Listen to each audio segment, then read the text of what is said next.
It is time for Rich Rebel Sports on 98.3 KADQ and MyLocalRadio.com. Rebel Sports brought to you in part by the Rich School District, Evanston Regional Hospital, Ready, West Star Printing and Rocky Mountain Sign, the Come On In, the Station on Main, Les Schwab Plains Tire, Stacy's Repair, Summit Pizza, Little Springs Water, Bear Lake Memorial Hospital, Ellingford Brothers, Hometown Drive-In, the Town of Woodruff, T7 Propane, Bear Lake Realty, Independent Software Solutions, McKay Frankham DDS, and the Crawford Trough. Let's go to the Les Schwab Plains Tire broadcast booth and join the voice of the Rebels, Aaron Poling. And welcome to the Les Schwab Plains Tires broadcast booth as we are here at Southern Utah University for what I imagine is going to be one of the best days in a lot of these young men's lives. It's probably one of the best days of my life, Rob, if I'm being completely honest. That's Rob Leifson. I'm Aaron Poling. Thank you for joining us here for the Summit Pizza pregame show. We have a special guest coming in about 9 minutes or so. We should probably confirm that with him first, but we will have the former voice of the Rich Rebels, Ryan Steinecker, on our pregame show. A little special interview just to kind of catch up with him and see what he's doing and see how he's doing and talk a little Rich football. As you're listening to the 2023 Rich Rebels varsity football team online at MyLocalRadio.com, as well as listening in on 98.3 KADQ. When pizza is calling your name, order a Summit Pizza. With homemade dough and all fresh ingredients, every pizza is a culinary masterpiece. Owners Thad and Melissa Willis are Rich High School alumni. They continue the Rebel tradition of excellence and service. Feed your taste buds, feel the happiness with a fresh homemade pizza from Summit Pizza. Don't forget the Doodles, a Summit Pizza original creation. Summit Pizza, 70 West Logan Road, Garden City. Welcome to the town of Randolph, located in northern Utah. The first group of settlers came from St. Charles, Idaho in March of 1870. We are a town of great extremes, from 90 degrees in the summer to minus 40 degrees in the winter, and we hold the record for the coldest temperature ever recorded in Utah at minus 50 degrees. Randolph is a small, friendly community that strives to preserve our rural heritage and small town feel. Enjoy the feeling each time you visit Randolph. Go Rebels!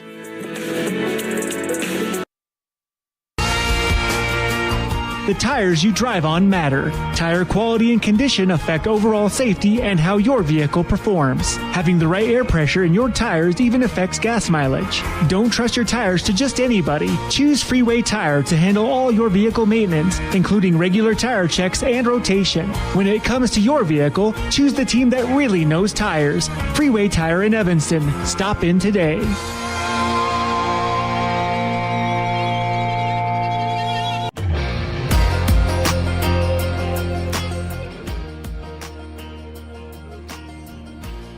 Welcome back inside the Les Schwab Plains Tires broadcast booth in the middle of the 2023 Rich Rebels varsity football team online at MyLocalRadio.com. It is time for the Little Springs Water scene set on the Summit Pizza Company pregame show. And for that, we're going to turn it over to my broadcast partner for the day, Rob Leifson. Rob, how you doing today? Doing excellent, and happy Veterans Day to you, Aaron. Thank you so much. It was my birthday yesterday, too. There you go. Of course, the long-standing tradition of the Marine Corps birthday on November 10th. Born in a bar. You can go ahead and guess how most Marines celebrate the Marine Corps birthday. I don't think you have to really use much of your imagination. But what do you have for the scene set for today's action?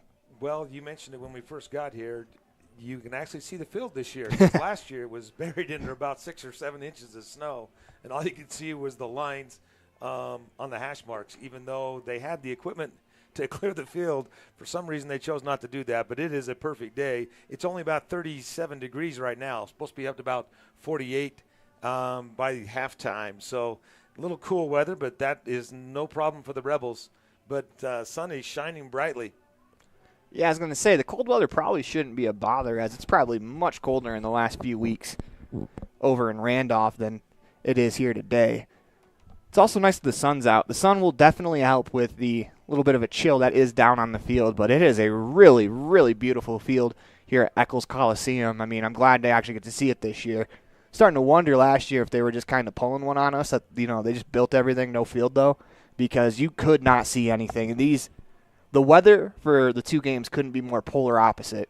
I mean, we talked about the first Monacello game, how polar opposite that was. Even today is more on the the sunny August side than it is the snowy November last year. And it's going to be really exciting. Obviously, today is the state title game, so it's going to be a lot of fun. I mean, you're a dad who's been through a couple of these before. I mean, I don't know if that talks about the longevity of you guys at Rich County, or if, what's something that a lot of these players can use going into today that, from your experience talking from your your sons who were athletes at Rich that did play in state championship games? Well, a lot of that comes from the coaches as they've talked to them building up to this game. I know last week in the locker room, I believe it was Coach Leifson telling them how many players and how many teams are still playing at this stage of the season, and that boosted their confidence that these guys they're good. It was on this field in 2014 that the last Rich High state championship was earned. I can tell you this, Aaron, there's already been tears shed this morning as the fans lined up to catch the bus arriving at the stadium and lined the sidewalk and gave them high fives, but there was tears on both sides from the players and from the fans. Yeah, absolutely. I mean, it's one last go for these seniors. It's obviously the last game of the year. There's no national tournament at the end of the season, so this is the last football game that the seniors will play at Rich High School. But what a fitting way to send the seniors off. It could be more fitting. We'll have to get to that later. Obviously, the Rebels want to win this game. If they're able to send the seniors off for the state title, that would be an awesome moment for Rich High School, an awesome moment for this team that has battled through quite a bit that I think a lot of people don't think about just how well and how graciously that, all the students and all the athletes have really handled the last year at Rich High School. As it's been some tough times. Let's just be flat out honest. There's been tough times, but it doesn't seem to get the kids down too much. They seem to bounce back pretty well, and, what a fitting way to end this football season than to hoist a trophy here at Southern Utah University. We're going to take a quick break. When we come back, we will hear from either former Rich Rebels broadcaster Ryan Steinecker, or we'll hear from the broadcast team at Monticello, as we'll hear from David Boyle later in today's show. You're watching the 2023 Rich Rebels varsity football team online at mylocalradio.com, as well as listening in on 98.3 KDQ. When you have an emergency, choose Bear Lake Memorial Hospital. Open 24/7, the professional emergency room staff is trained for trauma, medical, cardiac, pediatric, orthopedic, and obstetric emergencies. Bear Lake Memorial is a critical access level 3 trauma center, offering immediate access to radiology, lab services, surgery, and internal medicine consults. The ER teams are well-trained professionals who are ready to act when you have an emergency. Bear Lake Memorial Hospital, the most caring hospital on earth. The team at T7 Propane in Woodruff is always cheering for the Rich Rebels, in sports, in the classroom, and in life. For quality professional propane service, call T7 Propane in Woodruff, 435-793-4208. When you're hungry for an amazing breakfast, just like Grandma used to make, visit our bakery on Main Street in Randolph. We hand make fresh pastries for you to enjoy. Supporting the Rich Rebels and thanking you for your business, visit our bakery today. When you need automotive service on your car, truck, semi, or tractor, call Clay and the team at J-Bar Auto in Randolph. J-Bar Auto also offers competitive pricing on tires for all vehicles. Call or stop by J-Bar Auto today.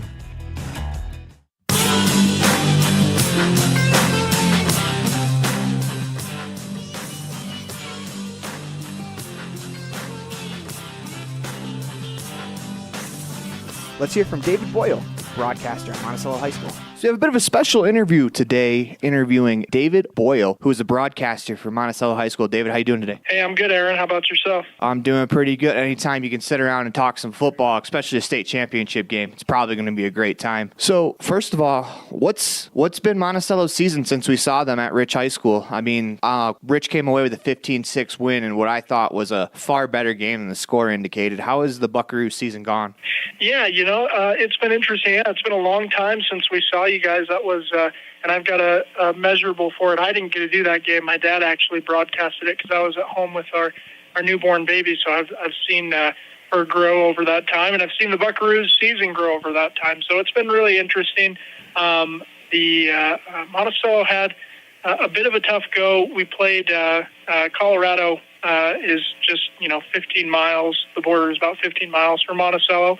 And so we played some 8-man teams out of Colorado, and they're in their playoff tournament right now, and the number 1 seed and the number 5 seed both beat up on the Buckaroos pretty good.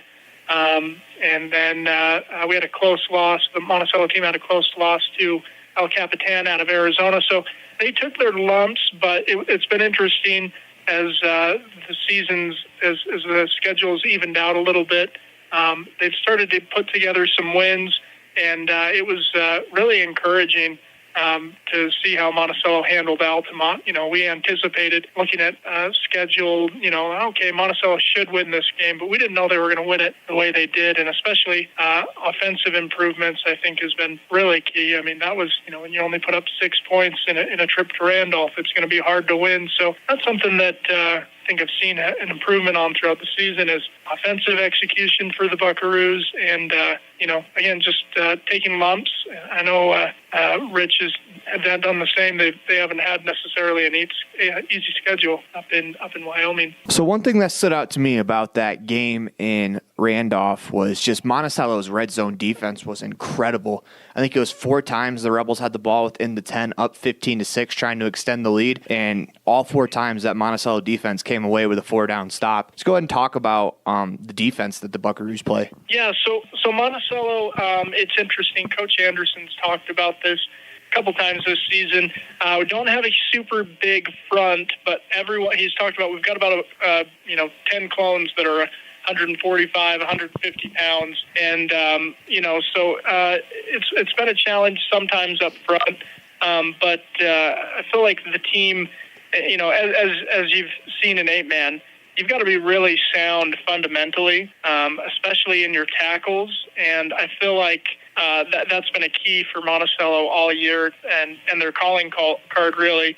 It's been interesting. We started playing 8-man, and the anticipation is, all right, these are going to be super high-scoring games, and we've seen those. But each time Monticello and Rich have played, it's been pretty low scoring, and on Monticello's end, I'd attribute that to pretty sound fundamentals in tackling, and I've seen that from the Rebels too. Let's talk about Monticello's Swiss Army knife, Jay McDonald. He's the quarterback. He's your guys' top corner on defense as well. He has a cannon attached to his right hip as he kicks the ball off, or as he kicks field goals as well. Is there something Jay McDonald can't do? Because it seems like he does everything for this Monticello team. Yeah, he really is a very special athlete, and talking to him post-game last week too, I mean, he's a football player too. He's not just a good athlete. He just loves football, all aspects of the game. So yeah, JD, he's impressive in all aspects of the game, and it'll definitely be key for the Buckaroos for him to have, if they want to win this weekend, they'll want him to have a good game. But he's also, he's a quarterback, so he's got to facilitate too. So I think that'll be a key for Monticello, is getting everyone involved. But of course, you anticipate JD hopes to have a good game for Monticello. In a perfect world, what do the Buckaroos try to do to win a football game? Some teams want to control the clock. What's something that the Buckaroos want to do to win a game? Yeah, and that's something I think that's been interesting in playing Rich these past couple of years. It's been really entertaining games. It seems to me, and correct me if I'm wrong, Aaron, but it seems like Rich is. I've seen them, try to control the clock, and Monticello. Traditionally, or these past couple of years, they like to run and gun a little bit more. I think key for this game, looking at that game last, I was watching the game at the start of the year earlier this week, and I think key for the Buckaroos is definitely going to be limiting turnovers. I mean, that turnover margin was won by Rich in that first game, and they weren't terrible turnovers as far as, they were 4th down attempts, and they were long interceptions, some of them. So it was like, well, that may have, acted as a punt, but certainly you never want to turn the ball over. So I think that Monticello, in order to have a good game, if they want to win, they got to limit turnovers and then be explosive offensively. The Buckaroos will be successful on Saturday if they do what? Go out there and compete. I think. And I just reemphasize again, I think this game very well comes down to, these are evenly matched teams. They're both really fun to watch, and it's, it's a shame that one of these fine communities is going to walk away with their head down. That shouldn't be the case. Both these teams have had a really good season, and hope the Rebels and the Buckaroos have some sort of celebration. But I think the team that walks away with the state championship trophy it's probably going to be who wins the turnover margin. I mean, these teams are pretty close. So, 2 fumbles here, an interception there. I think that's really going to be the key to the game for my analysis, which, granted, is an expert, but I've watched a lot of Monticello games. I actually have one more question for you, if that's all right. So it's no secret that last year the Buckaroos were in the state championship game after beating Rich. Do you think playing in that title game last year against Gunnison Valley, you think that's going to help them out to, help them relax into, hey, this is just another football game? Do you think that gives them a little bit of an advantage being there once already? I've thought about that. I think that Monticello will have a slight advantage for that. I think that Rich, I remember watching the way the Rebels came out in that semifinal game last year, and there was a lot of swagger, and there was, they were planning to win the game, and I think that the Rebels won't take anything for granted after being upset in that 1-point loss this year. So I think that's an advantage to Rich. I think Monticello improved over last season and kind of surprised the Rebels in that semifinal game. So my guess would be there's an advantage for Monticello having played in the state championship game from last year. I think the Rebels, though, that I imagine, they've talked about that semifinal loss, ad nauseum. And so I anticipate that the Rebels are going to be prepared in that regard. Awesome, David. I appreciate your time. Thank you so much. That's David Boyle, the broadcaster, the Monticello Buckaroos. We want to thank David Boyle for being a part of today's Summit Pizza pregame show on the Bear Lake Memorial Hospital Coaches Show. When we come back, we'll have a conversation with former Rich Rebels broadcaster Ryan Steinekert. You're watching the 2023 Rich Rebels varsity football team online at mylocalradio.com, as well as listening in on 98.3 KADQ.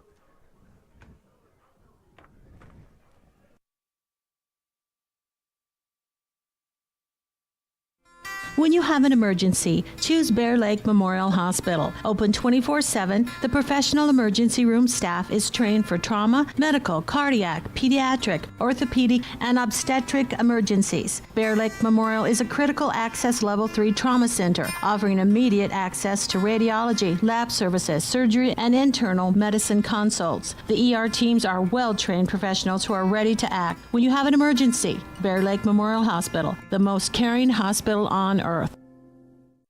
Ready is committed to providing superior services to our customers by requiring individual accountability for excellence in quality, safety, and dependability. We are a growing company that is currently hiring across Wyoming, Colorado, Texas, Nevada, Idaho, and elsewhere. Our valued team members receive competitive wages, full benefits, and weekly pay. Interested in joining our team? Visit ReadyUSA.com. We are ready.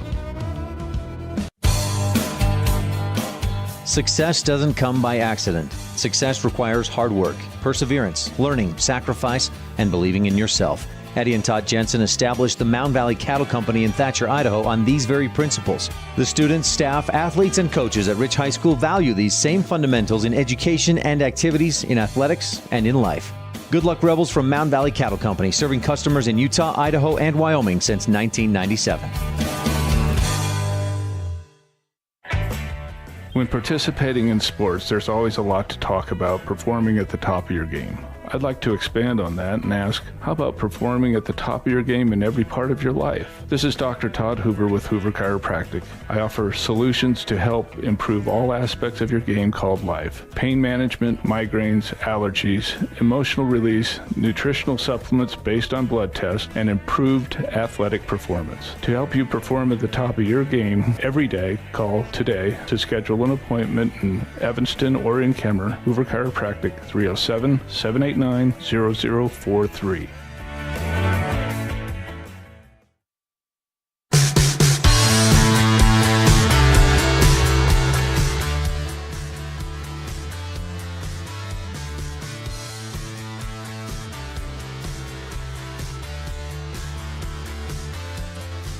It is time for... Welcome back to the Les Schwab Plains Tires broadcast booth in the middle of the 2023 Rich Rebels varsity football team online at mylocalradio.com, as well as listening in on 98.3 KADQ. And we have a special guest joining us here in the Les Schwab Plains Tires broadcast booth. That is former Rich Rebels broadcaster, also the last voice of the last Rebel state title, Ryan Steinekert. Ryan, how you doing today? I'm doing great, Aaron. Thanks for asking. How are you? I'm doing pretty well. I mean, it's hard to have a bad day at a state title game, especially when you get to broadcast it. It really is. So you got a nice day today. It's a beautiful sunny day here at Southern Utah University, and I'm excited. Thank you for asking me to come up. Oh yeah, of course. I love doing this stuff. I love getting a chance to catch up with you, especially because I really enjoy what you do as a college professor and, running the radio station here, giving kids opportunities to get into a career field that I know I love. I'm sure you love. Just an awesome job field. Of course, we have one of your former students with us, the voice of the Valley, Anthony Coliseum. Right, and so that's exciting for me to see him kind of, move on and get that opportunity. And last I heard from him, he says he's loving doing what he's doing and being the voice of the Valley. That's awesome. Yeah, as long as he doesn't mind the mild bullying from me, I think he's going to be fine. Yeah. Of course, I'm kidding. Anthony's a great kid. He's doing great. I mean, we asked him to come in mid-season under fire, and the kid's just taking everything in stride, and it's just awesome to see. It's just great. It's also great to see. I mean, I'm not that far removed from being brand new. Just seeing someone just the first paycheck you get for broadcasting sports is crazy. Yeah. Oh, yeah. No, he was so excited to do that, and he was a fun student to have because it was like in the spring he's like, hey, can we do SU softball? And then in the fall he's wanting to do high school games. In the winter every basketball game he could do. So he was hungry and he's excited to be there. So go ahead and tell the people of Rich County what your program is that you run here at SUU. So I teach 2 radio classes. We're actually starting a sports broadcasting class this spring, so I'm really excited for that. It'll be obviously focused on the sports broadcasting aspect of broadcasting. The 2 classes that I teach now are just general radio. Audio production is the first one, and then a radio practicum class. We have Thunder 91 is the radio station that has been here on the campus of SUU since the late 60s. And we mainly focus on like DJ work and podcasting and just audio production in general. And so every semester, at the beginning of the semester, I tell students, if anybody who's interested in doing sports, come talk to me, because most of them are not. And in fact, most of the students in my classes are really not that interested in actually going into radio as a profession. It's kind of a fun thing that they do, but I usually get 45 or 50 students between the 2 classes who just enjoy doing it. And then, being on the radio, as you know, it prepares you to communicate well and concisely and under pressure in certain situations. And so that, as far as being in a communication major, that's something that's a value that they have, and that thankfully my department chair and the dean of the college, they value that. So we've got a great location on campus. We're in the student center, real visible spot. So a lot of people see the station and listen to the station, and it's a lot of fun. Well, what about personally? Actually, before we get to that real quick, I wanted to say that, I mean, I can't believe that there's students that take a radio class and just don't fall in love with it and want to do it for a career. Because as awesome as it is to do recreationally in college, you think it's not that awesome to do it as a job. It's one of those things that's really great. So if any students out there listening want to get into sports broadcasting, if you can get into Southern Utah University, you will be in good hands. So let's go ahead and turn to your personal life. How is life going for you? It's going great. I mean, it's busy. Like I said, I'm creating the curriculum for that sports broadcasting class. So that's keeping me busy. I'm doing a lot of games. I did all the Canyon View High School football games this fall, and they made it to the semifinals last week against Richfield, who's playing against Manti later today for the title. So that was a lot of fun. I'm doing some SUU games here and there, and I mainly try to let my students do that. In fact, the SUU women's games are on ESPN Plus, and the guy who does those games, the play-by-play man, came to me and said, hey, will you do these? I said, no, let's get one of my students a chance. So Dallin Richards is doing those games with Spencer McLaughlin. And but personally, my wife is working on her master's. She just finished her last class, so she's just getting into practicum, so that's keeping her busy, which means I'm doing a lot of dishes, a lot of meal cooking and laundry, and then from this is a little more personal about a religious standpoint. I'm recently a new member of a bishopric, so that's it's pretty busy. We're pretty busy. Absolutely, it's awesome. So that means a lot of burritos in the microwave for dinner. Is that what you're telling me, right? Yeah, burritos in the microwave, Taco Bell, Burger King. If we had a Crawford Trough, we'd be going there all day, every week. Oh, absolutely. I mean, that doesn't sound much different than my cooking, to be completely honest with you. But it's fun. My boys are doing great. One of them is learning the cello. And then my younger son, Dean, I mean, we've been building a fort in our backyard, so that's another thing that, anyway, we're doing good. So does the music talent come from you or your wife? No. Well, she plays the viola. She used to play the viola. I play the guitar a little bit. We both have a little bit of music talent and probably didn't spend enough time practicing. But he's got a good ear for the cello. He's really coming along. Oh, that's really cool. I'm glad to hear that. I mean, I couldn't teach anyone music. I'm backwards, got 2 left feet, no rhythm. Absolutely awful. Yeah. But Ryan, we appreciate you joining us. We don't want to take up too much of your time, so thank you for joining us. Yeah. And that was Ryan Steinecker live here in the Les Schwab Plains Tires broadcast booth. We come back, we'll hear from head coach of the Rich Rebels, Tyson Larson. You're listening to the 2023 Rich Rebels varsity football team online at mylocalradio.com, as well as listening in on 98.3 KDQ. So you have a bit of a with head coach of the Rich Rebels varsity. When you have an emergency, choose Bear Lake Memorial Hospital. Open 24/7, the professional emergency room staff is trained for trauma, medical, cardiac, pediatric, orthopedic, and obstetric emergencies. Bear Lake Memorial is a critical access level 3 trauma center, offering immediate access to radiology, lab services, surgery, and internal medicine consults. The ER teams are well-trained professionals who are ready to act. When you have an emergency, Bear Lake Memorial Hospital, the most caring hospital on earth. Ready is committed to providing superior services to our customers by requiring individual accountability for excellence in quality, safety, and dependability. We are a growing company that is currently hiring across Wyoming, Colorado, Texas, Nevada, Idaho, and elsewhere. Our valued team members receive competitive wages, full benefits, and weekly pay. Interested in joining our team? Visit ReadyUSA.com. We are ready. Success doesn't come by accident. Success requires hard work, perseverance, learning, sacrifice, and believing in yourself. Eddie and Todd Jensen established the Mound Valley Cattle Company in Thatcher, Idaho on these very principles. The students, staff, athletes, and coaches at Rich High School value these same fundamentals in education and activities, in athletics, and in life. Good luck, Rebels, from Mound Valley Cattle Company, serving customers in Utah, Idaho, and Wyoming since 1997. When participating in sports, there's always a lot to talk about performing at the top of your game. I'd like to expand on that and ask, how about performing at the top of your game in every part of your life? This is Dr. Todd Hoover with Hoover Chiropractic. I offer solutions to help improve all aspects of your game called life. Pain management, migraines, allergies, emotional release, nutritional supplements based on blood tests, and improved athletic performance. To help you perform at the top of your game every day, call today to schedule an appointment in Evanston or in Kemmer. Hoover Chiropractic, 307-789-0043.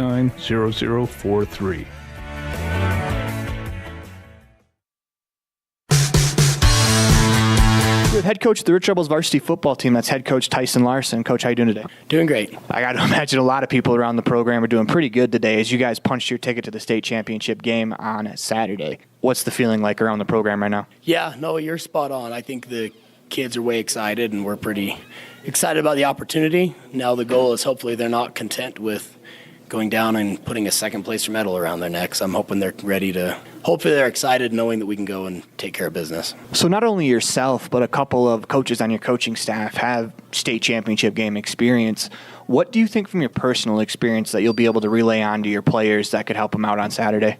You know, I hope just helping them see that they, every time we've played a game, we tell them, hey, play it like it's your last. And now it really is. Now, in some of them, it might not be their last game, but it's their last game with this group of kids. So that's our big push to them as a dude. Don't just leave it all on the field. That way you can never have regrets. And I think that's just a key to life. Like, things don't always go your way, but it's a lot easier to look yourself in the mirror if you know that you did everything. And that's our message to the kids is, man, we've got a really good shot, and our kids look good, and we got a pretty strong, tough, fast football team. If we all do our job and go 100% the entire game, I think we're in a pretty good shot, or pretty good place.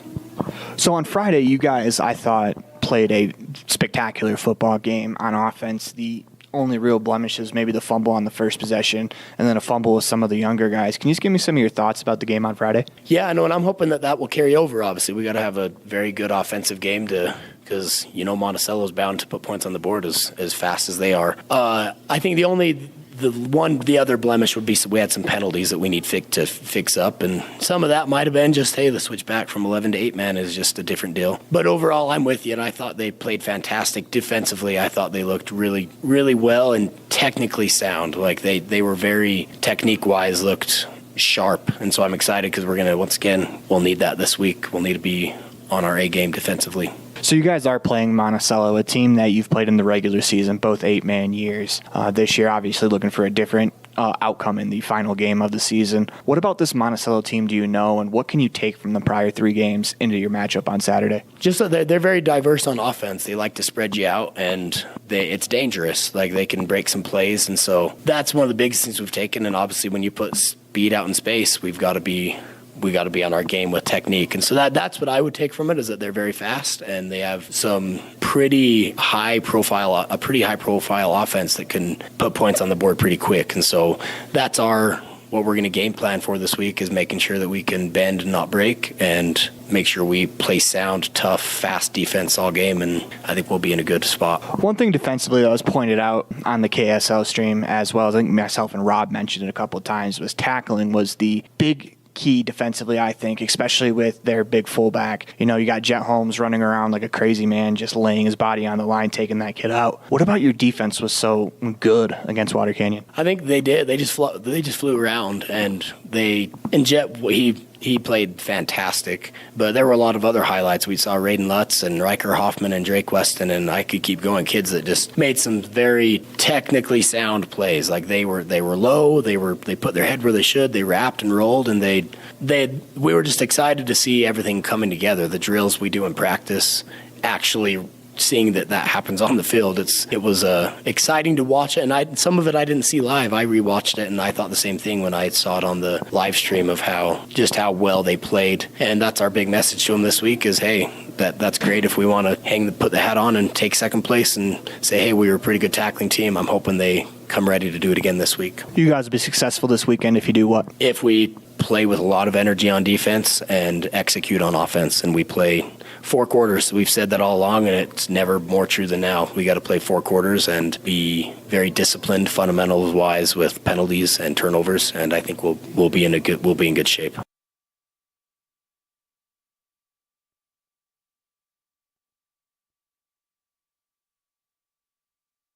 We want to thank Coach Tyson Larson for being a part of the Bear Lake Memorial Hospital Coaches Show on the Summit Pizza pregame show. When we come back, we'll have some Ellingford Brothers keys to today's matchup.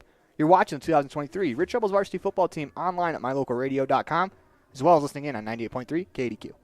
When you're experiencing pain from an injury or pain for an unknown reason, it can negatively impact how you function every day. It's good to know that individually supervised physical therapy is available at Evanston Regional Hospital. From athletes to seniors, we assist patients with personalized treatment plans. We offer a broad range of therapies, including cardiac rehab, post-surgical rehab, concussion recovery, and sports rehab. Ask your family doctor if physical therapy is right for you, or call one of our therapy departments directly. Evanston Regional Hospital, helping you get your life back. At the Evanston Walmart, you'll find all the tools students need to succeed. Our team is committed to providing quality products and an excellent shopping experience. Stop in today. 125 North 2nd Street, Evanston. Walmart. Save money, live better. The town of Garden City is home to beautiful Bear Lake, where families play together. We welcome you to Garden City and invite you to visit bearlake.org for places to explore and information on upcoming events year-round. The town of Garden City welcomes you as we cheer on the Rich Rebels.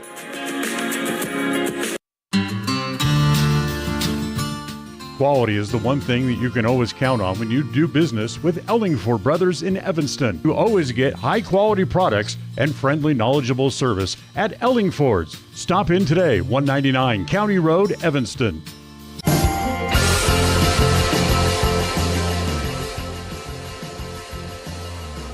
Welcome back to the Les Schwab Plain Stars broadcast booth in the middle of the 2023 Rich Rebels varsity football team online at mylocalradio.com, as well as listening in on 98.3 KADQ. It is time for your Ellingford Brothers. Keys to today's matchup. For that, we turn it over to Rob Leifson. Well, Aaron, we talked about this earlier in the week. Turnovers, I think, is going to be key, especially in a one and out like this. In the meeting between Rich and Monacello earlier this year on the 25th of August, Buckaroos turned it over 5 times, 3 interceptions and 2 fumbles. But if you remember, it was 7-6 halfway through the fourth quarter, even with those 5 turnovers. So those are going to be key. I think fourth down conversions, we talked about that a lot this week as well. Rich had multiple opportunities in that game in August to punch it in the end zone, including on the goal line, and were unsuccessful. And those fourth downs, we've learned it this year. It's just another down the coaches are going to use, especially when you're on the opposing side of the field. So what happens on those fourth downs will be critical. And I think special teams, looking back at the game in August, Jaden Desch, his foot is money, but Monacello has a good kicking game as well. Desch had a return from about the 45 of the Rebel side of the field down to the 25, set the Rebels up for a potential score. Unfortunately, again, on fourth down, we turned it over. But I think those special teams plays are going to be key as well. Yeah, my key to the game is capitalizing on your chances. There's no guarantee that you're going to be able to march into Monticello territory a lot like they did last year. So if you get down there, you have to finish off with touchdowns, possibly field goals depending on the situation. But when we come back, we'll meet your 2023 Rich Rebels varsity cheer team, brought to you by Sabies Trucking. You're watching the 2023 Rich Rebels varsity football team online at mylocalradio.com, as well as listening in on 98.3 KADQ. When you need to hire a semi, Sabi Trucking in Woodruff, Utah is the place to call. Scott and Diana Sabi have been serving customers across the nation since 2007. It's important to know that your loads are being handled professionally by honest, reliable drivers. The team at Sabi Trucking reminds you, safety first. Don't text and drive. For all your long haul and short haul needs, get it there safely and on time. Call today, Sabi Trucking, 435-503-0454. Sage Lundgren, I'm a senior and I'm a main base. I'm Zaylee Stocking, I'm a senior and I'm a main base. I'm Jas Ennis, I'm a flyer and I'm a junior. I'm Jasmine Erickson, I'm a junior and I back spot. Hi, I'm Camry Call, I'm a junior and I'm a back spot. Hi, I'm Hillary Rex, I'm a junior and I'm a main base. Hi, I'm Peyton Clough, I'm a junior and I'm a flyer. I'm Avery Weston, I'm a sophomore and I'm a side base. I'm Carly England, I'm a sophomore and I'm a flyer. I'm Ashlyn Stevens, I'm a sophomore and I'm a flyer. Hi, I'm Bryn Christensen, a freshman and a side base. I'm Tessa Sidaway, a freshman and a side base. When pizza is calling your name, order a Summit Pizza. With homemade dough and all fresh ingredients, every pizza is a culinary masterpiece. Owners Thad and Melissa Willis are rich high school alumni. They continue the Rebel tradition of excellence and service. Feed your taste buds, feel the happiness with a fresh homemade pizza from Summit Pizza. Don't forget the Doodles, a Summit Pizza original creation. Summit Pizza, 70 West Logan Road, Garden City. You hear that? That's the sound your new water makes just before it gets to your bottle. You see, at Little Spring Water, they don't add a thing. It's the purest, cleanest, and healthiest water you could possibly drink. It's nature in a bottle. Little Spring Water is a family-owned and operated bottled water company right here in Utah. Nestled in a beautiful canyon in Bear Lake, this spring has been in the family for 5 generations, and now it can be in yours as well. It's high-quality premium drinking water packaged in a durable, recyclable bottle that won't spill or crack on you and can be refilled multiple times. No chemicals, no additives, just pure, clean, healthy water. And because Little Spring Water is local, you can get it at a fraction of the cost. Look for Little Spring Water at a grocery store near you. If you don't see it, ask your grocer for it by name. Little Spring Water. It's nature in a bottle.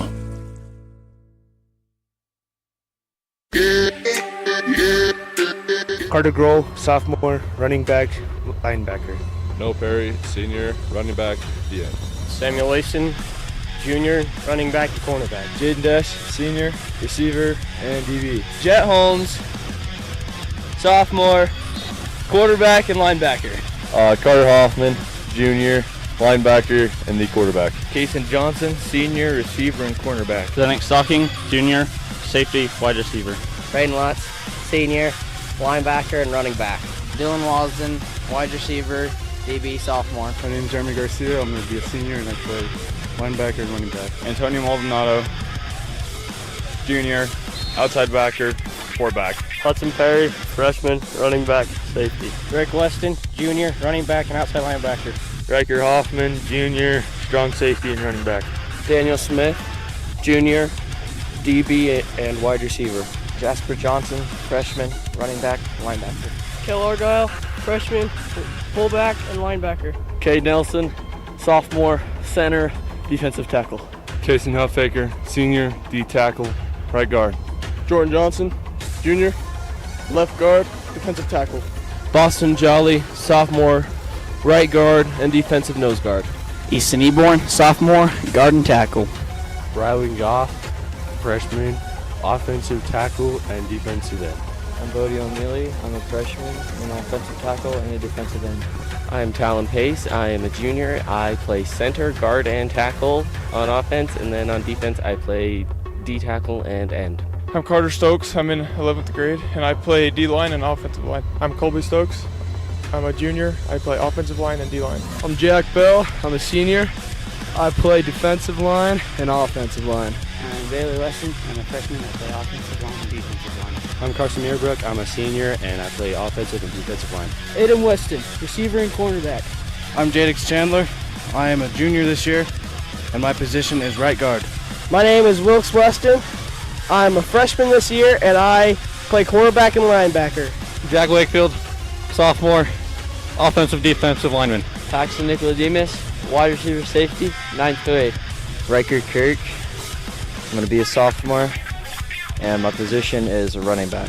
Hi, my name is Connor Creo. I'm in 9th grade, and I play corner and wide receiver. My name is Taggart Stewart, and I'm in 9th grade, and I play corner and wide receiver. And those are your 2023 Rich Rebels varsity football players. As when we are about ready to go, live cam is up on the screen. Jaden Desch has the ball teed up, and we are underway in the 2023 8-man state title game as Desch's kick goes into the end zone for a touchback. As the Monticello Buckaroos will start on their own 20. So we have a player down, unfortunately, on the first play. As we're going to take a quick break. When we come back, we'll update you on the injured player. You're watching the 2023 Rich Rebels varsity football team online at mylocalradio.com, as well as listening in at 98.3 KDQ. Great signage is an important component to any successful business. It lets your customers know they have arrived at your doors, and it's a constant advertisement of who you are. When you install LED signage, you're taking it one step further. The ability to create color messages that move is an attention grabber. Plus, you can change the message whenever you would like. Make your business stand out with an LED sign from Rocky Mountain Sign, providing service, installation, and maintenance on all signage. Rocky Mountain Sign, licensed in Wyoming and Utah. Call today for a quote, 307-789-5202.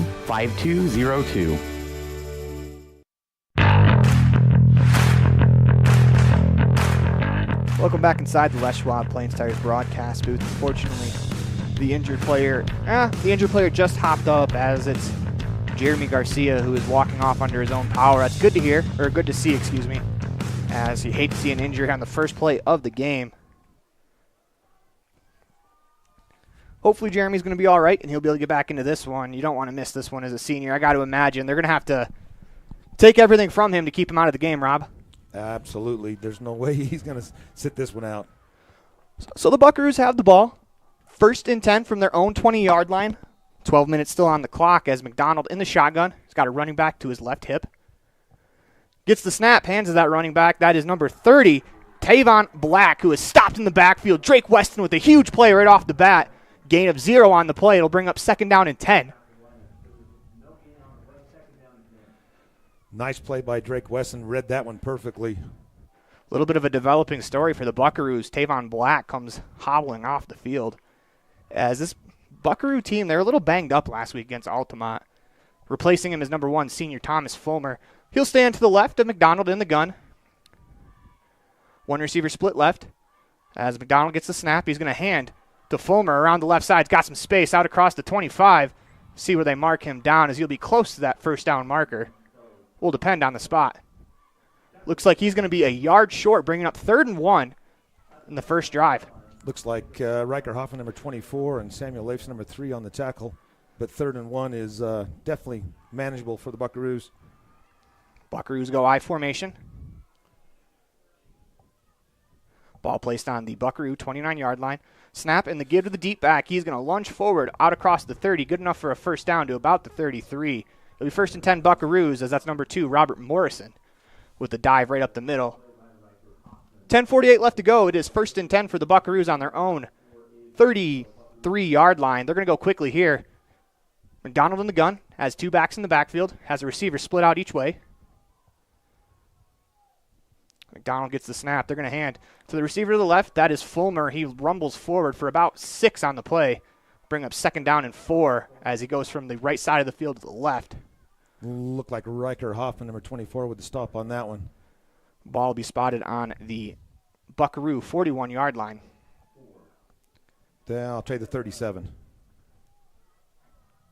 My bad. 2 receivers right, 1 running back in the backfield. They got a tight end. They're sending a man in motion as that's Fulmer around the left side. Has a hole out across the 40 before he's hit by Jaden Dash. Gain of about 4 on the play. That'll bring up 3rd down and about a half yard, as this is where this Buckaroos offense wants to be all day. 3rd and short. As now the ball is placed at the Buckaroo 42-yard line. Buckaroos go quickly, not allowing the Rebels a lot of time to sub. McDonald in the gun's got 2 backs in the backfield, 1 to his left, 1 to his right. Tries the hard count. Rebels stay disciplined there. They tried the hard count a lot back in August, I noticed when I rewatched that one. Donald gets the snap. They're going to hand to Morrison across the right side. Has some room out across the 45 to the 50 before he is hauled down. Gain of about 6 on the play. Good enough for a 1st down. Buckaroos offense driving here to start the game. Drake Weston on the tackle, but he is going to come out holding his wrist. 9:18 left to go here in the first quarter. Ball spotted at midfield. McDonald in the gun. Fulmer, the back next to him. They send a man in motion. They're going to fake to him. Give to Fulmer across the right side. He's going to be wrapped up, taken down. Nice tackle there on the outside by Riker Hoffman. Gain of about 3 on the play. Bring up 2nd and about 7.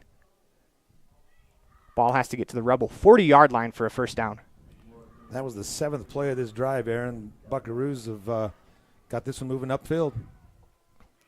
McDonald in the gun. Fulmer to his right, the back next to him. As they're going to give to Fulmer across the left side. Has some space out across the 40. He's wrapped up, taken down. Good tackle there by Jaden Desch in open space, but not before the Buckaroos can pick up a 1st down. Yeah, they're right on the line. They are going to give it to him, but we've talked about this back in the 8-man days, Aaron, that that one-on-one tackle right there from Jaden Desch saves probably another 15, 20 yards. Ball spotted at the Rebel 40. McDonald in the gun. Fulmer, the running back next to him. They got 1 receiver split out to the right. They get the snap. They're going to hand on the end around to Morrison across the right side as he's out to the 45 where he's wrapped up, taken down by Leifson as well, as it looked like that's Talon Pace out there, maybe Carson Meerbrook. I think it's Carson Meerbrook. It is Meerbrook. Yeah. And he'll be swapped out by Carter Hoffman. I'm trying to see what they've done without Drake Weston in the linebacker slot. I think Raiden Lutz probably would be my guess. Monacello is making it a point to get to the outside here in the first drive of the game. 2nd and 5 coming up as McDonald's going to run to the right. Makes a move at the 45 before he is wrapped up, taken down at about the 31-yard line. Make that the move at the 35. That'll bring up, looks like it's going to be 3rd and short. That's right, again on that line. Rebels doing a good job of bringing in multiple people on that front line. Rebels looking to get a stop on 3rd down. McDonald going to be under center in the I formation. Robert Morrison, the deep back, as they get the snap hand to Morrison up the middle. He is hit at the 30-yard line as he's going to have enough for the 1st down as he's pushed back. Rebels gave up a half yard there, but that's all the Monticello Buckaroos needed to pick up the 1st down with 7:04 left to go here in the first quarter. Buckaroos really running clock off right now as they have really, really controlled this first possession. Yeah, the 11th play of the drive already with under 7 minutes to go in the first quarter. Rebels need to get a stop right here. Going to break out in the I formation. Morrison, the deep back. Thomas Fulmer, the fullback. As the Rebels are going to jump off sides there. Got the hard count on him that time.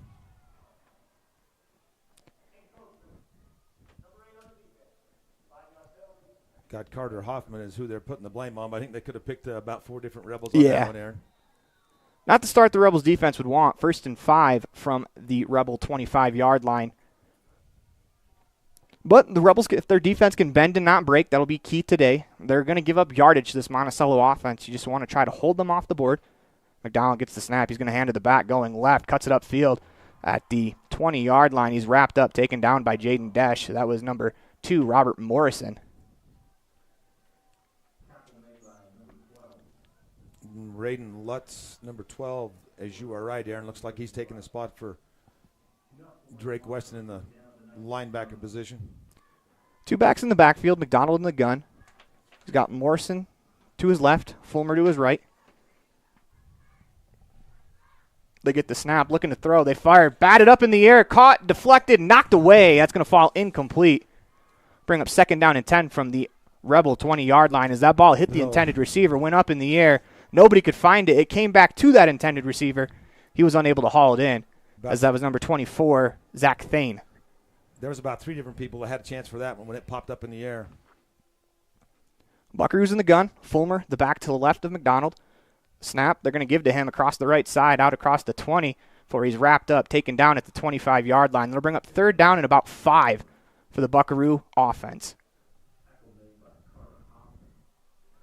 One of the things, Aaron, I learned when my son played in 2014 is the uprights are a little bit more narrow on a college campus than it is in high school. So field goal is not really a good option, and extra points are a lot more difficult. Empty set, McDonald in the gun. He's got 2 receivers left, 1 to the right. McDonald's going to run to the left, looking to throw, fires. That is incomplete. That'll bring up 4th down. Riker Hoffman had pressure on McDonald, as that was Robert Morrison out of the backfield with the drop. That brings up 4th and 5. And here we go with 4th down. One of the keys to the game is what you can do on 4th down. Huge play right here. 4th and 5. Ball spotted at the Rebel 15. Got to credit Riker Hoffman for putting pressure on McDonald on that last play as well. McDonald in the gun. 2 receivers to the right. He's got 1 back in the backfield. Gets the snap. Looking right, looking left. Has time, space, looking to run. Cuts it upfield. And he is going to be stopped short of the 1st down. Rebels get the stop on 4th down. Turnover on downs. Rebels defense comes up huge there. As the Rebels defense, they were able to give up 4, not 5. They gave up 4. Great play by the defense. Here comes the Rebels offense. See if they can capitalize.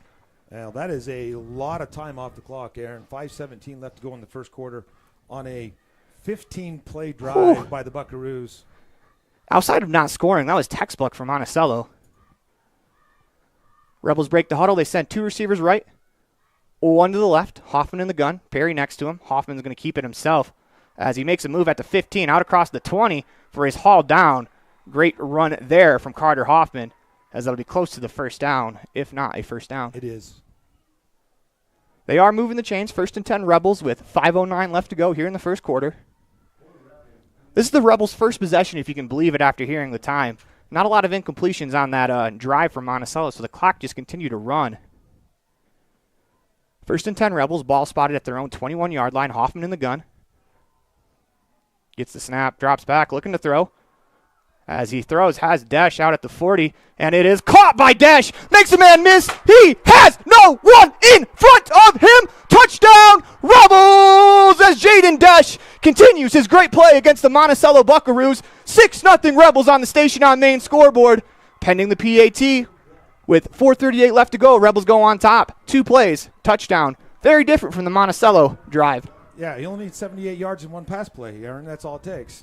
So that right there, that is the matchup to look for, Jaden Desch versus Jay McDonald. And Desch just took that one away. Yeah, that ball was 50-50 ball. And that's what we've talked about all year long is Jaden Desch can take those down, and this one goes straight to the house. Rebels line up for 2. As Hoffman gets the snap, rolling to his right, leans forward, 2-point conversion is good. Rebels on top, 8-0 on the Station on Main scoreboard with 4:38 left to go in the ball game. As you're watching the 2023 Rich Rebels varsity football team online at mylocalradio.com, as well as listening in on 98.3 K80Q. When we come back, we'll have more of the first quarter. Great signage. Ready has provided safety and excellence in industrial construction and support services since 1982. From insulation and scaffolding to paintings and coatings, our crews are standing by to assist with new construction, maintenance projects, facility shutdowns, and more. Contact us today to ensure your assets are protected and functional. Interested in joining our team? Visit ReadyUSA.com. We are ready.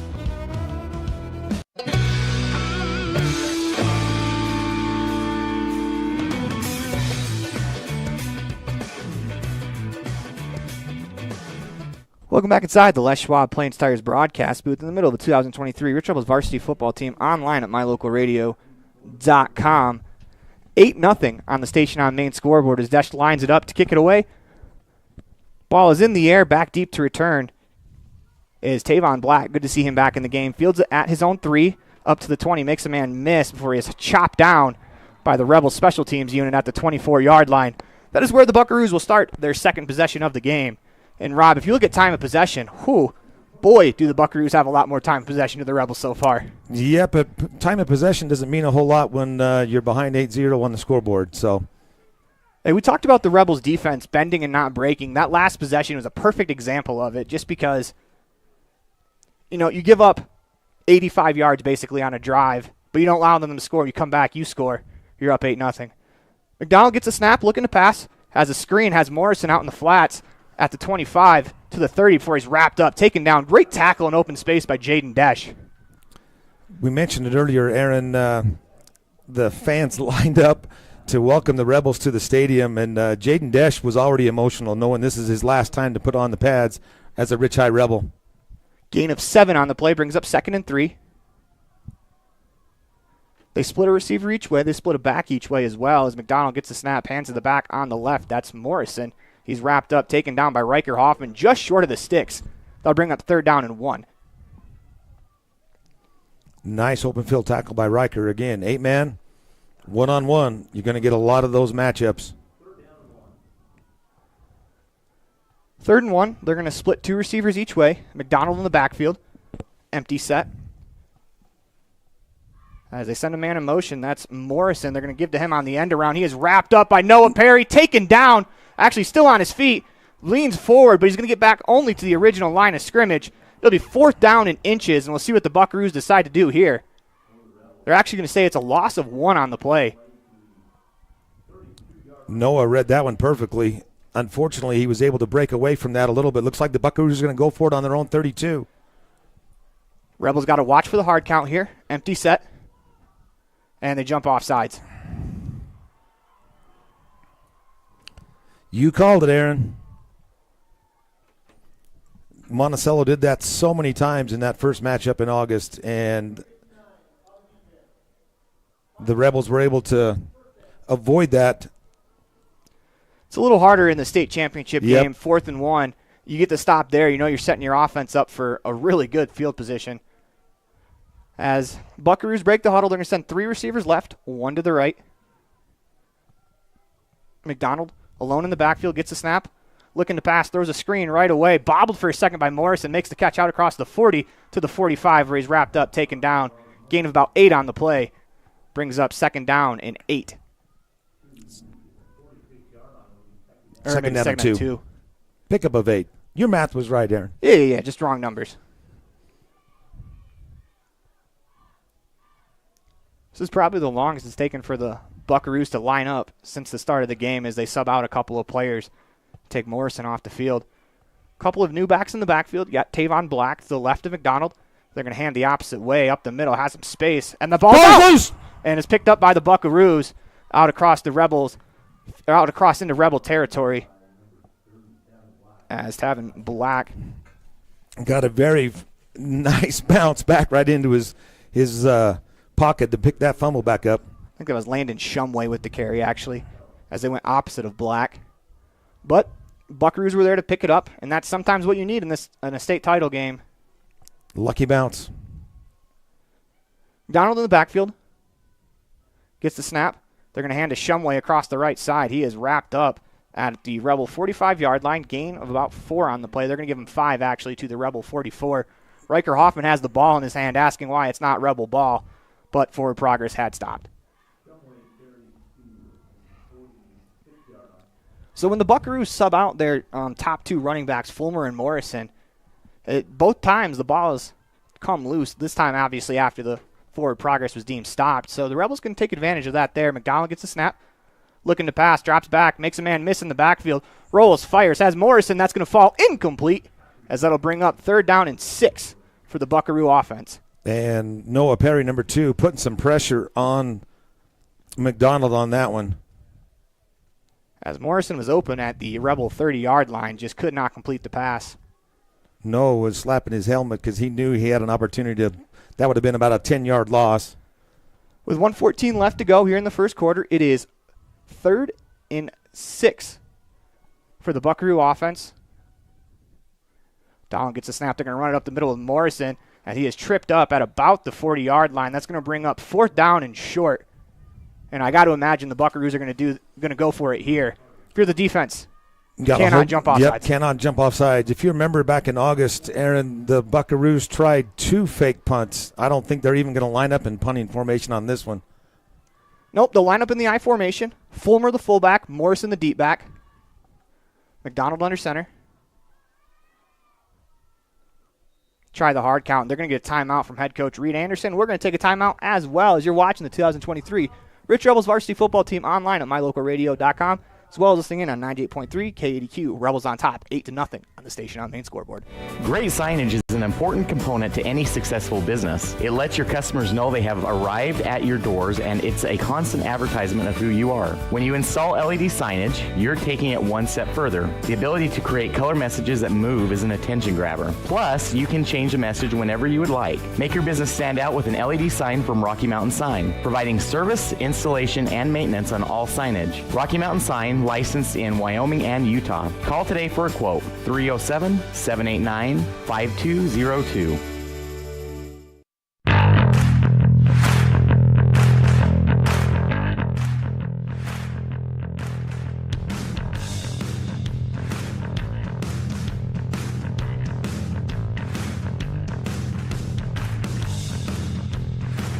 Welcome back to the Les Schwab Plains Tires broadcast booth as the Buckaroos line up for your 4th and 1. McDonald under center. They're lining up like the brotherly shove of the Philadelphia Eagles. As they jump out, they false start. On the end of the line, Carter Rogers flinched, and that's going to back the Buckaroos up 5. We'll see what they decide to do here. As you still got to imagine it's 4-down territory with the ball on the Rebel side of the field. I would think so. But it does make a different play, that's for sure. Credit the entirety of the Rebels' defense is that all 8 of them pointed right at Rogers. Shotgun formation, 1 receiver right, 1 receiver left. You got Morrison to the left of McDonald in the backfield. You got Fulmer to his right. Gets the snap, looking to throw, drops back. Scans, still looking, still in the backfield as Noah Perry chases, forces him to retreat.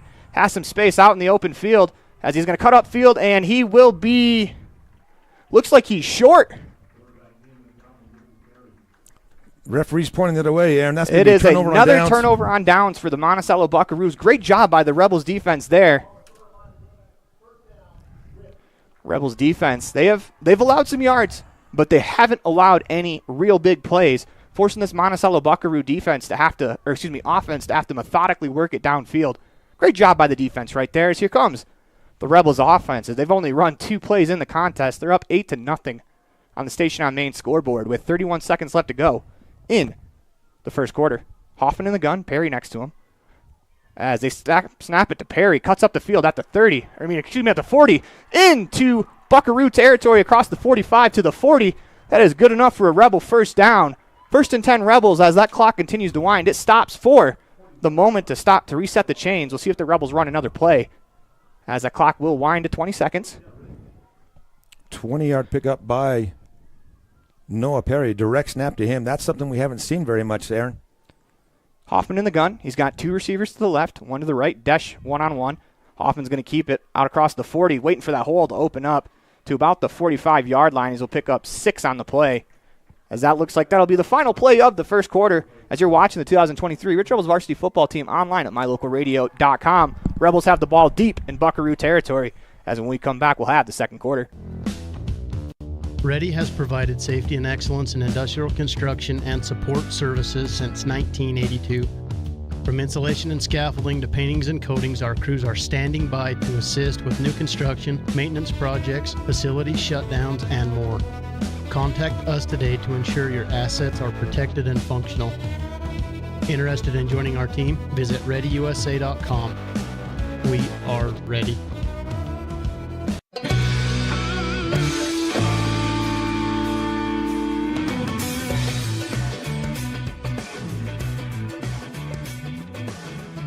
Welcome back inside the Les Schwab Plains Tires broadcast booth as we update the Station on Main scoreboard. It is the start of the second quarter, 8-0 Rebels on the Station on Main scoreboard.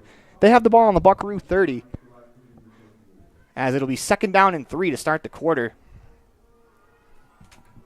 Looks like Hoffman's going to be empty in the backfield. 2 receivers left, 2 receivers right, as you got Desch and Perry on the left side of the field. You do have Drake Weston back in the ball game, Aaron. They're going to send Drake Weston in motion as the entirety of the Monticello defensive line jumps off sides, as that's something I'm assuming both coaching staffs are going to be not very happy about. Interesting on that play, they had Fulmer lined up over Desch instead of McDonald. Fulmer looks like he's a little bit taller than McDonald, as that might be a little bit of a help, but he might not be as quick though. Gives the Rebels a first down on the 30-yard line. You mentioned it earlier in the pregame show, Aaron. You've got to capitalize on these opportunities because you're not sure how many of these you're going to get. Break the huddle. They send 2 receivers right, 2 receivers left. They're going to send a man in motion. That's Weston as he joins on the near side. Hoffman gets the snap, looking to throw. Fires deep, has Drake open. Drake comes back to the ball, and it's incomplete. Weston had to come back for it, but hit him in the numbers at the 10-yard line. Drops in, 2nd down and 10. Could have had a couple of receivers. Looked like Jaden Desch was open across the middle as well, but he was looking to Weston on that one. Yeah, they had Drake line up on the right side of the field, went for the wheel route. He was open. So was Desch. I think Desch was telling Carter that when he came back. Brings up 2nd and 10. Hoffman in the gun. Perry next to him. Got 2 receivers right. They're going to send a man in motion. That's Riker Hoffman as they give to him on the end around as he beats the man to the corner out across the 30 to the 35. Great tackle there as that's number 2, Robert Morrison. Probably saves a touchdown right there. Not after a gain of about 5, though. That'll bring up 3rd down and about 5 to go. Morrison, one of your seniors on the Buckaroos roster. Got to imagine 2 downs to get 5 yards for the Rebels. 2 receivers left, 2 to the right. As they snap it to Perry. He's going across the left side, hit immediately, wrapped up, no gain on the play. That'll bring up 4th and 5 for the Rebels offense. Thomas Fulmer, number 1, met him as well as Chandler Henderson, number 5. That one was well read by the Buckaroos. So looks like he lost a yard on it, Aaron. That'll bring up 4th and 6. So on this drive, they've had Robertson lined up over Desch. We'll see on a big 4th down play if they switch corners. No, McDonald's going to stay on the far side. He'll be one-on-one with Daniel Smith. As Desch is on the near side. Empty backfield with 2 receivers on each side. Hoffman in the gun. Gets the snap, able to field it, looking, throwing towards the end zone. Has Desch caught at the 5 as he rumbles into the end zone. 2nd touchdown of the day for Jaden Desch. 14-0 on the Station on Main scoreboard. Desch ran a slant. Hoffman hit him right in the hands, and Desch does the rest. Rebels go up by 2 scores, pending probably the 2-point conversion. And that was almost an identical of the play before when you mentioned Desch went back to the huddle and let Carter know that he was open across the middle. Almost looked like the exact same route that he ran before. And they are lining up for the 2-point conversion. That's the difference between McDonald and Morrison on Desch. As Perry gets the snap, running right up the gut, leans forward, and it'll depend on the spot. No good as he's about a half yard short. But the Rebels still lead 14-0 on the Station on Main scoreboard. 10:33 left to go here in the second quarter as you're watching those 2023 Rich Rebels varsity football team online at mylocalradio.com as well as listening in on 98.3 KDQ. The best trips away from home always come when you know you're among friends. This is Coulter Patterson, General Manager at the Come On In Hotel and Suites in Casper, Wyoming. I invite you to stay with us every time you're here. We've got the absolute best staff. Lots of our team members have been working together for years, and we feel like we're a happy family. I guarantee you'll feel that when you come stay with us. We're always glad that you choose the Come On In, and we'll do everything to make your stay comfortable and relaxing. The Come On In Hotel and Suites is the best place to stay because we have the best staff in Casper. Come on in today.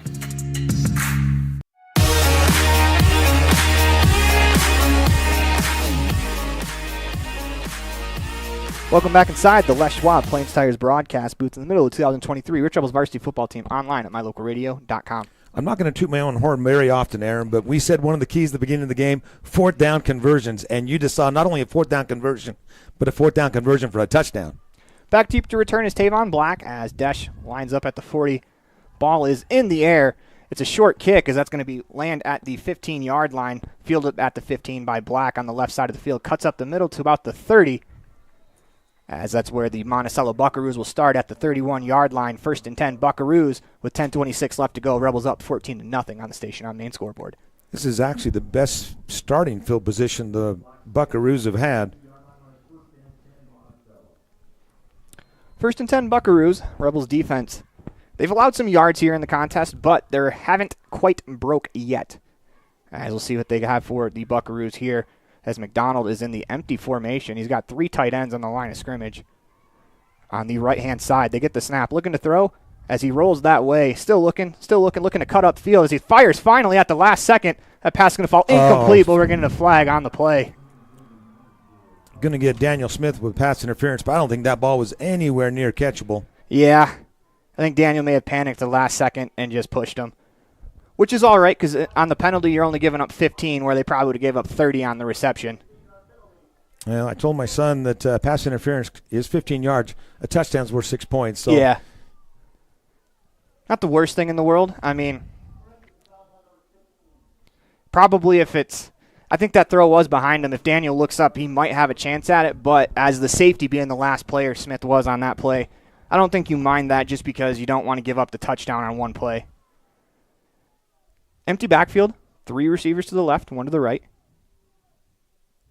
McDonald gets the snap, looking to throw, throws it that way as they have Morrison on the screen pass as he cuts up field at the 50 to the 45, out across the 40, good enough for a first down. As when they have 3 receivers over there, they've run that screen pass a couple of times. Look for later in the game, they fake the screen, go deep. Yeah. It's hard when you've got matchup. You've got 3 defenders over there, but it's one-on-one, and they've done a good job blocking that so far. Buckaroos have the ball already in Rebels territory at the 38-yard line. Is McDonald in the gun. Receiver to the left. Running back to the left. They give to him as that's Fulmer out across the left side across the 35 to the 34 where it'll be second down in about 6 to go. Carter Hoffman, number 8 on the stop. Clock winds to 9:38 left to go as the Buckaroos line up. 9:30 left to go. Rebels on top, 14-0 on the station on main scoreboard. 2 receivers to the right. McDonald in the gun. Has Fulmer next to him on his left. They're going to send Morrison in motion as they give to Morrison on the end around. Cuts up field at the 25 to about the 30 as he gains about 4 on the play. Going to bring up 3rd down and 2 for the Buckaroo offense. Carter Hoffman, number 8, and Samuel Leifson, number 3 on the stop. And you're right, 3rd down and 2, but definitely 4-down territory. Yeah, if they're going to go for it on their own 30, down 7, they're probably going for it on the Rebel 30, up they're down 14. Clock winds under 8:55 left to go. McDonald in the gun. He's got 2 backs to his left, next to him. They give to Fulmer up the middle, and he has the first down by about a yard. Bring up 1st and 10 from the Rebels' 32-yard line. Number 58, Jordan Johnson, and Carter Hoffman on the tackle.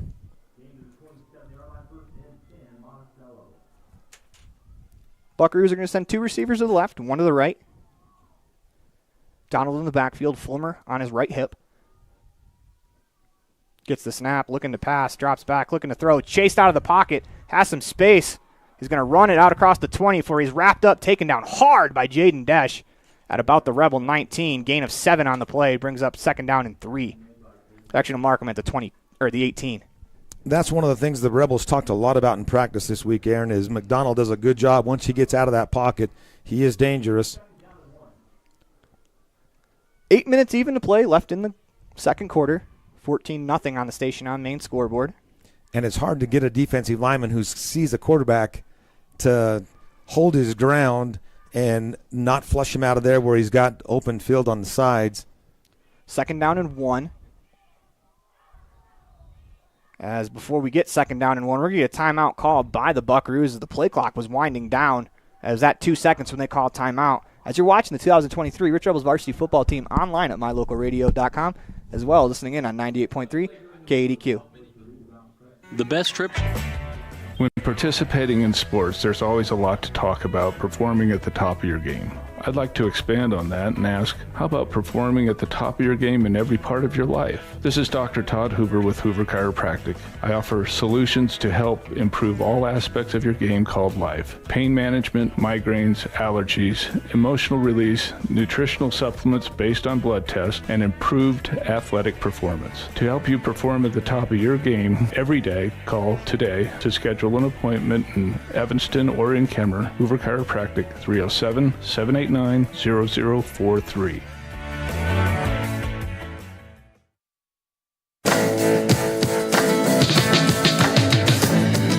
Welcome back to the Les Schwab Plains Tigers broadcast booth in the middle of the 2023 Rich Rebels varsity football team online at mylocalradio.com. 14-0 Rebels on the station on main scoreboard. 7:40 left to go in the second quarter. Monacello has the ball. 2nd and 1 at the Rebel 18-yard line as McDonald in the gun. Gets the snap, rolls to his left as it looks like it's going to be a quarterback-designed run as he gets out across the 20 to the first down marker to about the 10, where it'll be 1st and goal for the Buckaroos. Very patient run there for McDonald as he allowed his receivers to get out and block in front of him.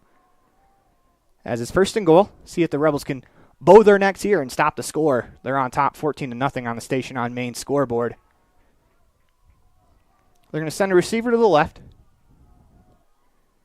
Got a back in the backfield to the left, and we are going to get a timeout from the Rebels. As they take a timeout, we'll take a timeout as well as you're watching the 2023 Rich Rebels varsity football team online at mylocalradio.com, as well as listening in on 98.3 KADQ. The best trips away from home always come when you know you're among friends. This is Coulter Patterson, General Manager at the Come On In Hotel and Suites in Casper, Wyoming. I invite you to stay with us every time you're here. We've got the absolute best staff. Lots of our team members have been working together for years, and we feel like we're a happy family. I guarantee you'll feel that when you come stay with us. We're always glad that you choose the Come On In, and we'll do everything to make your stay comfortable and relaxing. The Come On In Hotel and Suites is the best place to stay because we have the best staff in Casper. Come on in today. Welcome back to the Les Schwab Plains Tigers broadcast booth.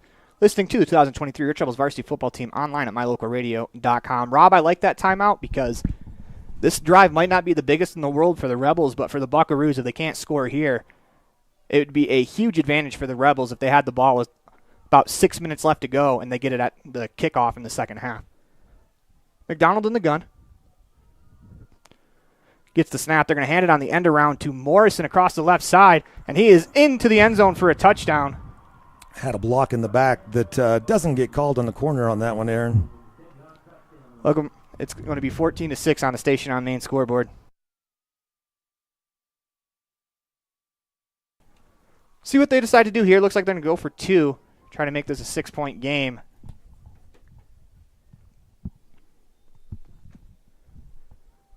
They break the huddle.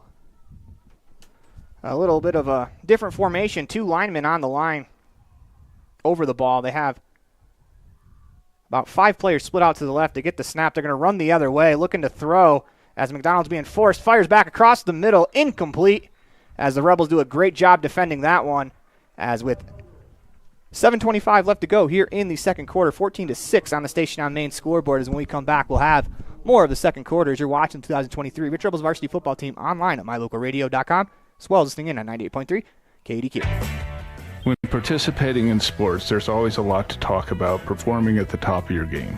I'd like to expand on that and ask, how about performing at the top of your game in every part of your life? This is Dr. Todd Hoover with Hoover Chiropractic. I offer solutions to help improve all aspects of your game called life. Pain management, migraines, allergies, emotional release, nutritional supplements based on blood tests, and improved athletic performance. To help you perform at the top of your game every day, call today to schedule an appointment in Evanston or in Kemmer. Hoover Chiropractic, 307-789-0043.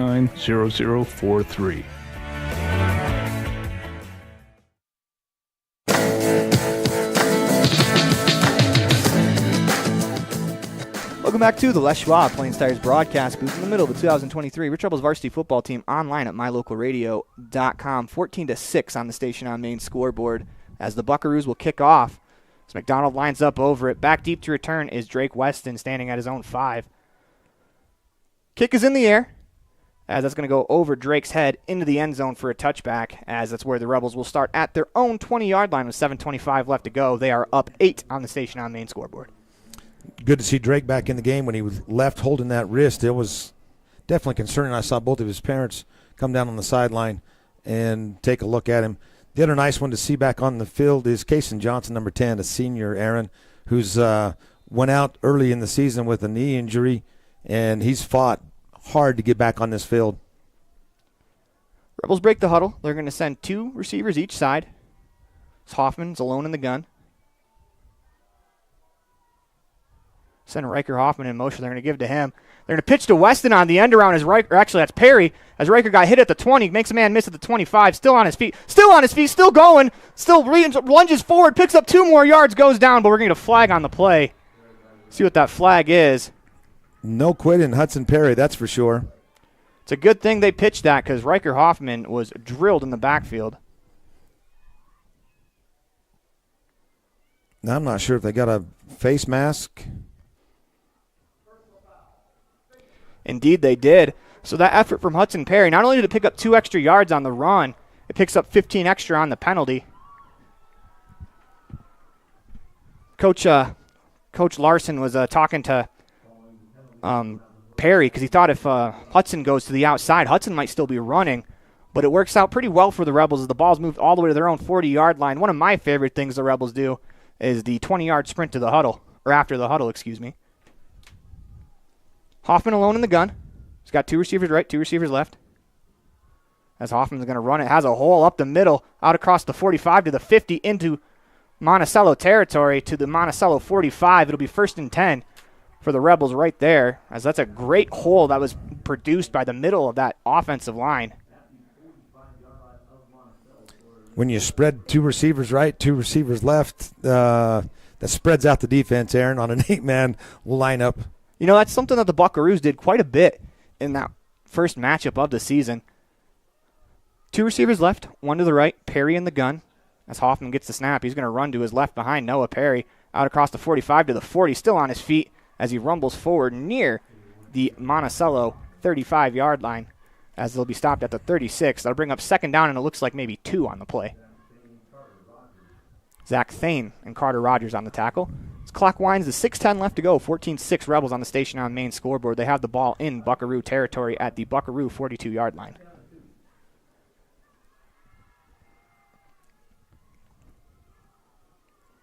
Hoffman under center, as he's going to actually line up under center. No running backs in the backfield.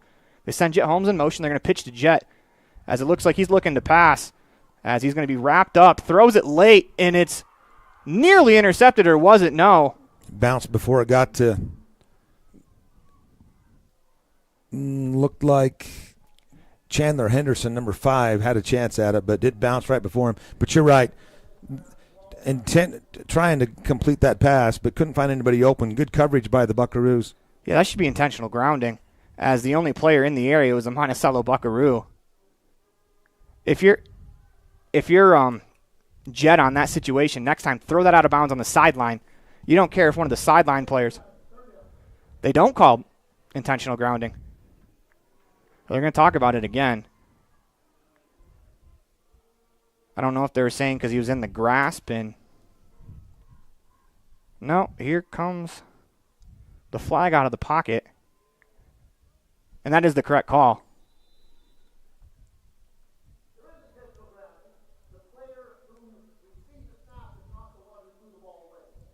Yep.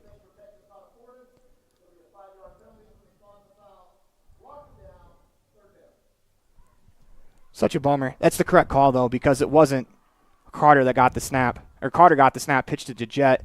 And, almost in that situation, if they have the throwback covered, I'd like to see Jet just take off and run himself. Now the Rebels are in 3rd and 15. As they're going to split 2 receivers left, 1 to the right. Got a back in the backfield. Carter gets the snap. He's going to run to his right, looking for space. Out across the 45 to the Monticello 43. That'll bring up 4th down. See what the Rebels decide to do here.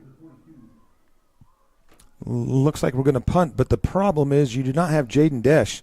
I saw him talking to one of the trainers on the sideline. I'm not sure exactly what the situation is, but that means Dylan. Oh, there comes Desch now. Couple of different personnel formations in that last play, and that does not look like they're going to punt it. It looks like Rebels are going for it on 4th and 7. Ball on Buckaroo territory. Desch lines up to the right. Hoffman in the gun gets the snap. Fakes it, looking to run, looking to throw now. Drops back, has a man over the middle, and that is caught. What a catch by Carson Muirbrook. The left tackle playing as tight end. They talked about doing this out of the big ugly formation as Muirbrook makes a catch on 4th and 7. Gain of about 25 on the play. What a play that was. Another 4th down conversion for you, Aaron. Rebels going quickly. Hoffman in the gun, Perry in the backfield. They're not running behind that big ugly formation as Hoffman cuts upfield, out across to the 15-yard line. Gain of about 6 on the play brings up 2nd and 4. Not only was that a great catch by Carson Muirbrook, he had to come back to the ball. And that's a left tackle playing tight end right there. You don't necessarily teach that at left tackle school, but great job by Carson. Hoffman in the gun. They're going to snap it to Perry across the right side, cuts up the middle, out across the 15 to about the 12. As they'll bring up 3rd down and short. Got to imagine 2 plays to get 2 yards. It'll be 3rd and 2. It's interesting that they've been doing that direct snap to Noah. Haven't seen that much at all this season at all. No, but that's a good time to bring it out if you can execute it, and they have executed it well. 5 offensive linemen, 1 receiver to the right. As they snap it to Perry again across the left side, cuts up the field out across the 10 to about the 8-yard line, as that should be good enough for a 1st down, and it is. So 1st and goal for the Rebels coming up, as this is where they struggled against Monticello the last time they played. Rebels going quickly.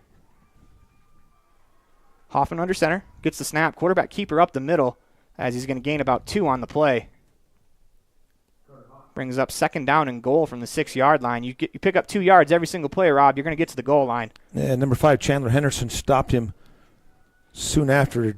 Hoffman in the gun. He's going to the right side, cuts upfield, and dives into the end zone. Touchdown, Rebels. Carter Hoffman with a 6-yard touchdown run. Makes it a 2-score game again, 20-6 on the Station on Main scoreboard, pending the point after attempt / 2-point conversion. See what the Rebels decide to do here, as it is 20-0 on this, or 20-6 on the Station on Main scoreboard. Looks like the Rebels are going to kick it. As Desch lines up to make it 21-6 on the Station on Main scoreboard. Hoffman to hold.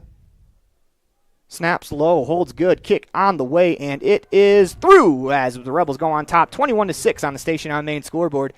As you're watching the 2023 Rich Rebels varsity football team online at mylocalradio.com, as well as listening in on 98.3 KADQ.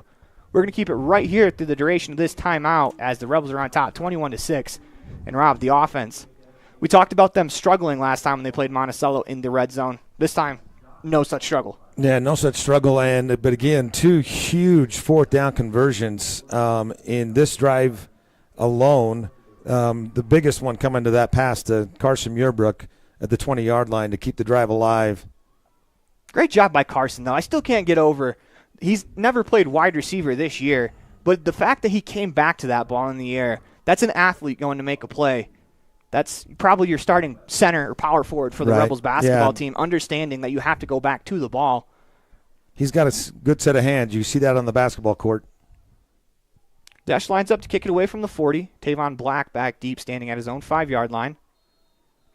Desch approaches the ball, lets it go, as it's a chip kick. That's going to land at the 20 and roll as it's dropped by Black. And I think Sam Leifson has it. No, he doesn't. Looked like he had it for the moment, and he pounds the ground. But, he's upset he didn't get the ball. But that's also a great special teams play to pin them inside their 18-yard line. That's where the Buckaroos will take over with 3:17 left to go. If you're the Rebels, if you can get a stop here, you get the ball back to start the second half, and that could be huge for this Rebels team. But first you got to get the stop.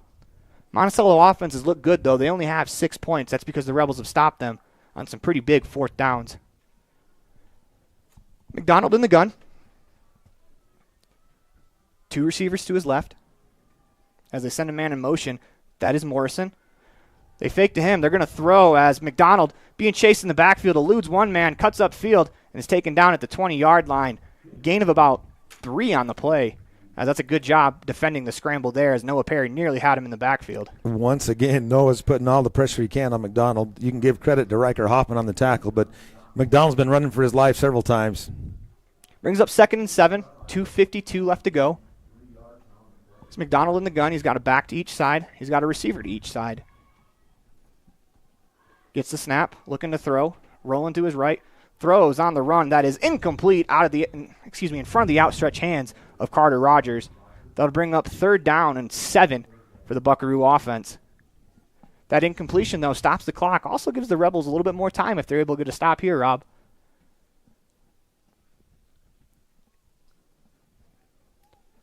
Rebels have been using the depth of their team today, Aaron. You've seen multiple players running on and off. They've used pretty much everybody on that, probably 2 depth on the depth chart. Well, for the most part, that last offensive drive was without Jaden Desch, as he did a very good job. McDonald in the gun, 2 receivers left, 1 to the right. Gets the snap, rolls to his left, looking to throw, fires, and that is caught at the 30-yard line. Good enough for a first down, for he's wrapped up, taken down inbounds. Monticello has 1 timeout, so that tackle inbounds is good for the Rebels because once those sticks are set, the clock will start with 2:33 left to go here in the second quarter. And do you remember who gets the kickoff to start the second half, Aaron? That would be the Rebels. That's why the stop is very important. Here's that 3 wideouts bubble on the far side. And McDonald's going to keep this one up the middle. That's nearly a great play. McDonald makes a man miss out across the 40 to the 50 before he is wrapped up and taken down out of bounds by Jaden Desch at the Rebel 48-yard line. As Desch is going to pick up a flag on the play. As he's going to pick up an unnecessary roughness as he bumped into McDonald on the sidelines. That's huge because that moves the ball forward with 2:09 left. The clock will stop. I don't think it was on the tackle out of bounds. No, I think it was afterwards. You are correct about that.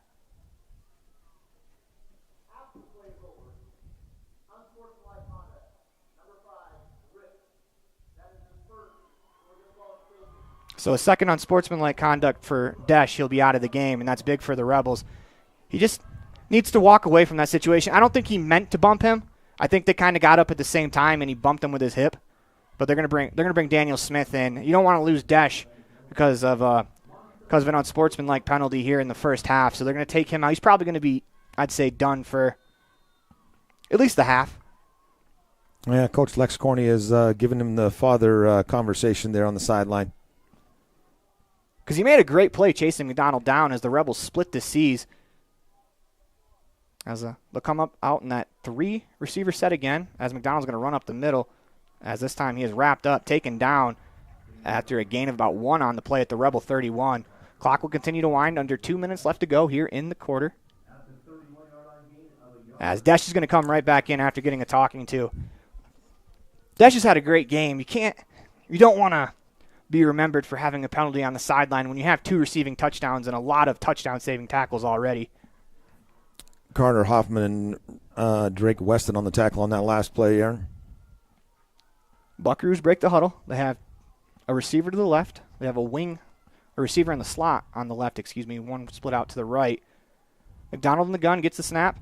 He's going to hand to Fulmer across the left side. He is out across the 25 to about the 21. Good enough for a first down. A couple of Rebels had an opportunity to take him down, unable to do so. Clock winds to 1:19 left to go in the second quarter. If Rebels can hold a score off the board at this point with only a minute to go in the half, that'd be huge. Buckaroos go quickly. Clock winds to 1:05 left to go, as McDonald's going to give to Morrison on the end around as he's out across the 20 before he is wrapped up. He's going to actually go out of bounds. This is a good play by Morrison. It looked like he's going to try to cut back inside. If he goes down, that's going to be detrimental to the Buckaroos. Instead, the clock stops with a minute left to go. Ball on the Rebel 16-yard line. 21-6 Rebels on top on the Station on Main scoreboard. Get Jeremy Garcia, number 21. We should have mentioned that before. Aaron got injured on that opening kickoff. Back in the game, you knew you couldn't keep him down as a senior. McDonald in the gun. Gets the snap, drops the ball. It's on the ground as McDonald's going to dive on it at the 20-yard line. They're going to lose 4 on the play, and they're going to have to use that final timeout, as we're going to take a timeout as well as you're watching the 2023 Rich Rebels varsity football team online at mylocalradio.com, as well as listening in on 98.3 KDQ. When participating in sports, there's always a lot to talk about performing at the top of your game. I'd like to expand on that and ask, how about performing at the top of your game in every part of your life? This is Dr. Todd Hoover with Hoover Chiropractic. I offer solutions to help improve all aspects of your game called life. Pain management, migraines, allergies, emotional release, nutritional supplements based on blood tests, and improved athletic performance. To help you perform at the top of your game every day, call today to schedule an appointment in Evanston or in Kemmer. Hoover Chiropractic, 307-789-0043.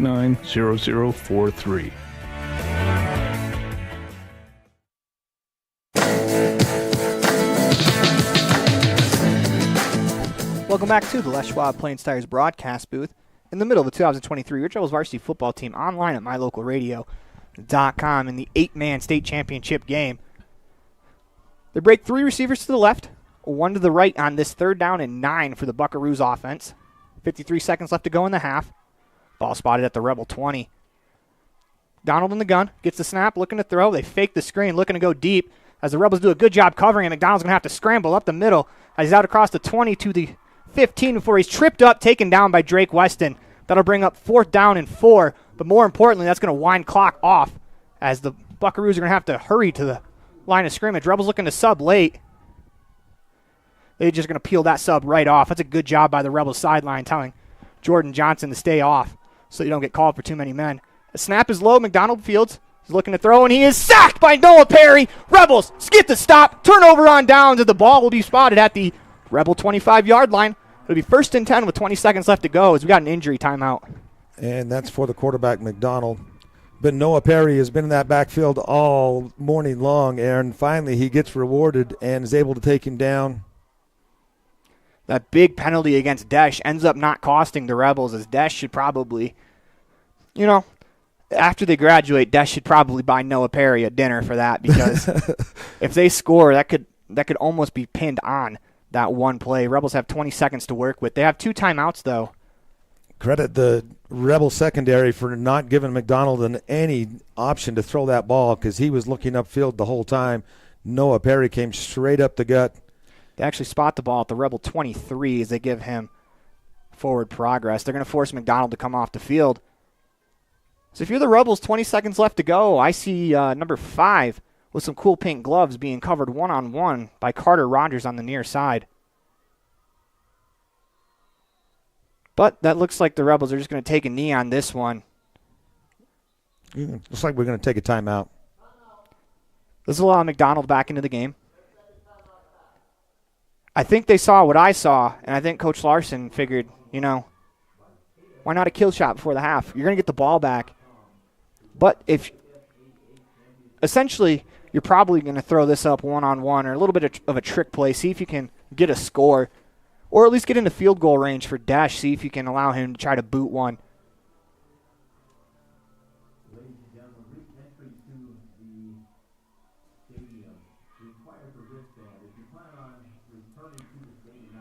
20 seconds left to go here in the second quarter. Rebels on top 21-6 with the ball on their own 23-yard line, where it'll be 1st and 10. They will get the ball back after half.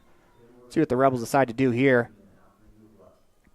Referee trying to break up the huddle from. Wow, they're not going to let McDonald back into the game. The Rebels are going to try to run an offensive play. Carter's got an empty backfield. 3 receivers to the left, 1 to the right. Hoffman gets the snap, looking to throw. Steps up, and he is tackled behind the line of scrimmage for a sack. Credit number 44 for the Monticello Buckaroos. That is Colby Coleman, the senior, with the sack, and that's going to do it for us. Caleb Coleman. Caleb Coleman, you are correct. Actually, the Rebels are going to call timeout again with 7 seconds left to go. No, they didn't call timeout. Never mind. I thought I saw the official wave for the timeout, but that will do it for us here in the first half as the Rebels are on top, 21-6 on the Station on Main scoreboard. They'll get the ball back after the half as you're watching the 2023 Rich Rebels varsity football team online at mylocalradio.com, as well as listening in on 98.3 KADQ. The Hometown Drive-In has been helping families celebrate and create happy memories at beautiful Bear Lake for generations. With amazing burgers, fries, and other Hometown Drive-In favorites, the food is always delicious and everyone in the family will find something they love. Whenever you're at Bear Lake, make sure you stop. Beautiful blue water and Bear Lake raspberry shakes have been making people smile for generations. Put a smile on your face at the Hometown Drive-In, Bear Lake.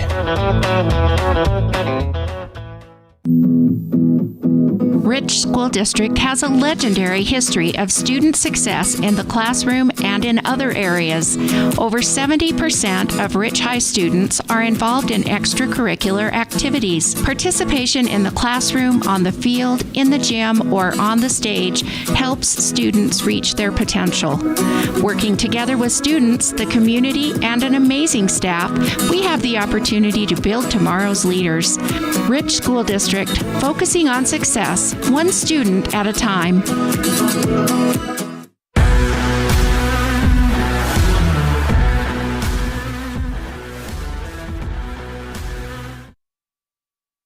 Welcome back to the Les Schwab Plains Tires broadcast booth in the middle of the 2023 Rich Rebels varsity football team online at mylocalradio.com, as well as listening in on 98.3 KADQ as we look out to the field. The Rich Rebels cheer team doing a dance routine, as it's awesome for them to get their state title moment as well as they danced last week at the semifinals matchup.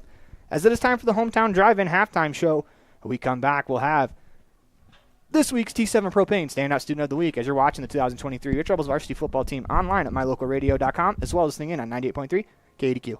Great signage is an important component to any successful business. It lets your customers know they have arrived at your doors, and it's a constant advertisement of who you are. When you install LED signage, you're taking it one step further. The ability to create color messages that move is an attention grabber. Plus, you can change the message whenever you would like. Make your business stand out with an LED sign from Rocky Mountain Sign, providing service, installation, and maintenance on all signage. Rocky Mountain Sign, licensed in Wyoming and Utah. Call today for a quote, 307-789-5202.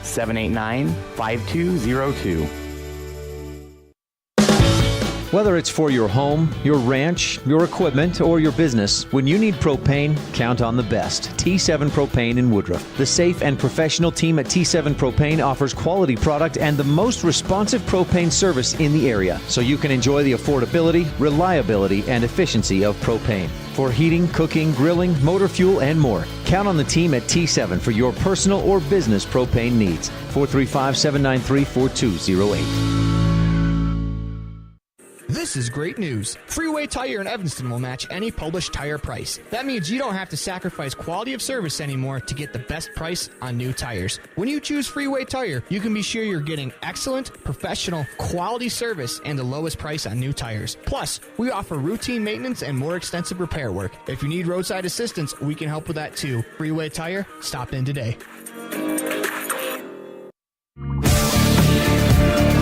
Here with this week's T7 Propane Standout Student of the Week, that's Raiden Lutz. Raiden, how you doing today? I'm doing pretty good, man. I bet you and most of the football team are probably having a pretty good day as you guys took care of Water Canyon on Friday, clinched a spot in the state championship game. Just go ahead and talk about the feeling that you guys are having and, just some of your thoughts. Yeah, man, a lot of good feelings going around with the team, a lot of confidence going into this last round against Monacello, so yeah. So you're walking around campus today. Maybe vibe's not the word, but what's kind of the energy been like today with the football players players and maybe someone else from around the area that's, super excited for you guys as well? Energy going around the campus today is very positive. I've walked up to players. I'm like, "You guys ready for this championship?" And they're like, "Oh," they all answer, "Yeah, man, like we're ready to go." Around town, I know that my mom's a little bit more nervous going into this than I think I am, and maybe that'll hit me soon enough. But yeah, things are looking good with the team. Yeah, it's kind of always the players a lot less nervous than the fan in the stand because the player actually has control over what happens. So you guys are going to play Monticello. It's a team that in the last 2 years in 8-man football, you guys have played 3 times. Is there anything you can take from those prior matchups with Monticello into the championship game? I feel like every time we've played them, we've made dumb mistakes, and mainly that's why they've had to capitalize on us, and especially last year at the semifinals, that's how they ended up winning the game with stupid mistakes. So if we I feel like we're above those mistakes now, and we'll just, go out there and smack them in the mouth, especially on offense. So a little bit about yourself. It's your senior year. What are some of your athletic and some of your academic goals for your senior year? I'd say my athletic goal right now is just to beat Monticello. Yeah. That one's pretty clear. Yeah, state championship. We're going for that. Academic goals is just past senior year, man. Just get out of here, I suppose. What about in your personal life? What are some of the things that you do, like your hobbies outside of school? Personal life is pretty boring, I guess. Just hang out with my friends as much as I can. Wintertime, go snowmobiling with the family, go snowboarding, Yeah, I guess that's just it. Do you guys have a favorite brand of snowmobile that you like to use? You guys Arctic Cat people? We're Polaris people, actually. I apologize for the prior insult. No, you're good, man. So, one last question for you, Raiden. What should the world know about you? What's one thing you want the world to know about Raiden Lutz? I'm not sure, man. That's a difficult question. I guess if I had to say one thing to know about me, it's just I feel like I'm a pretty good time, man.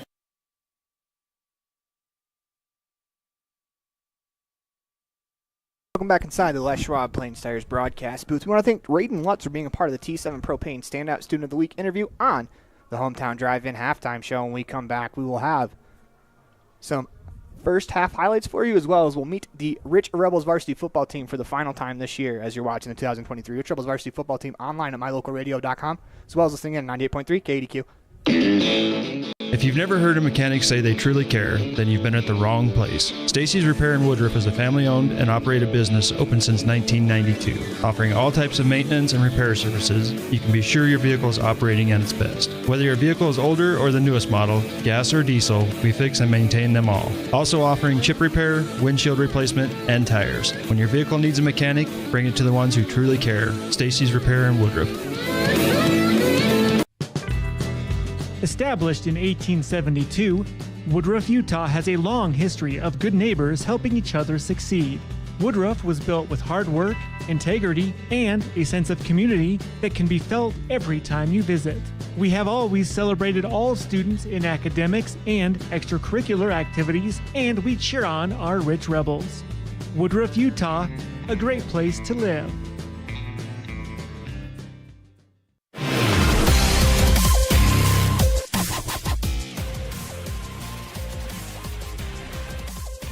Welcome back to the Les Schwab Plains Tires broadcast booth, as it is time for some Town of Woodruff first half highlights brought to you by the Hometown Drive-In halftime show. We want to thank the SSID here at Southern Utah University. I think he works for UHSAA for bringing us these stats.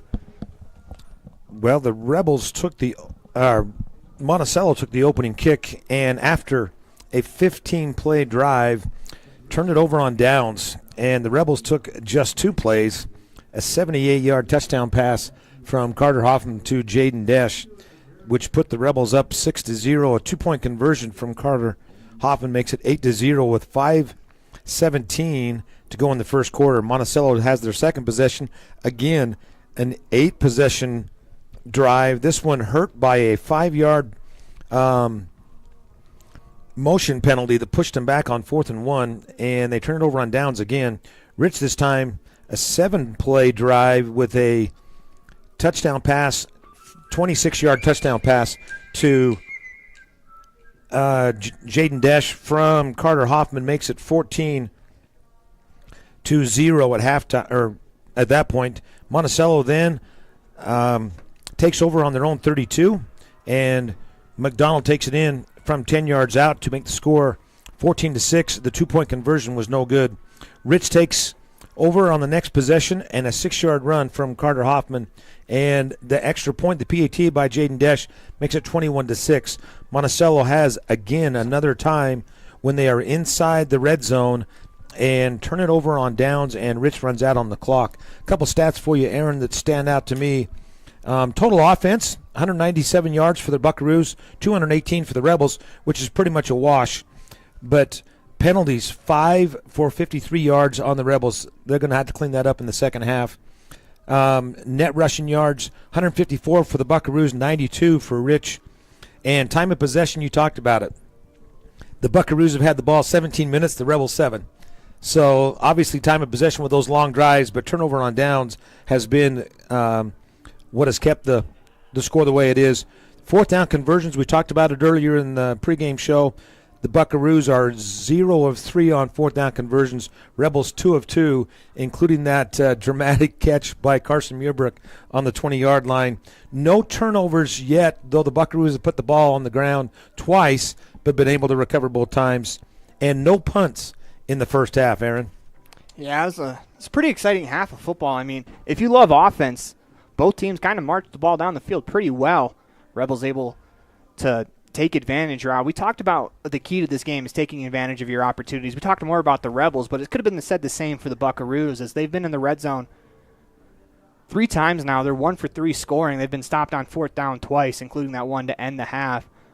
Keynote in this matchup, not to harp on Jaden or anything, but Desch has one unsportsmanlike penalty. Cannot afford to get another one.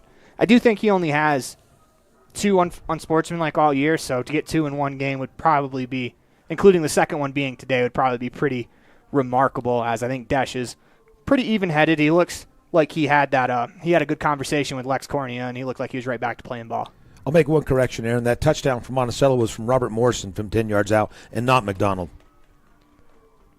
We have about 4:30 left to go here in halftime. When we come back from this commercial break, we will meet your 2023 Rich Rebels varsity football team one last time this year.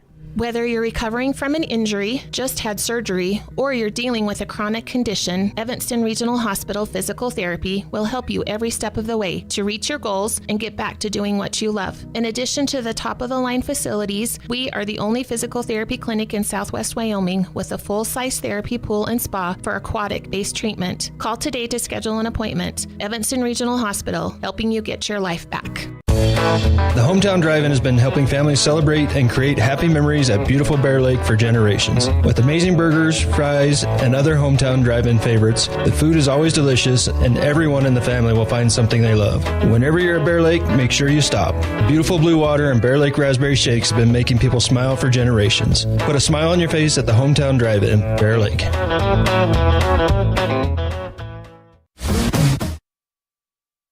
Carter Grohl, sophomore, running back, linebacker.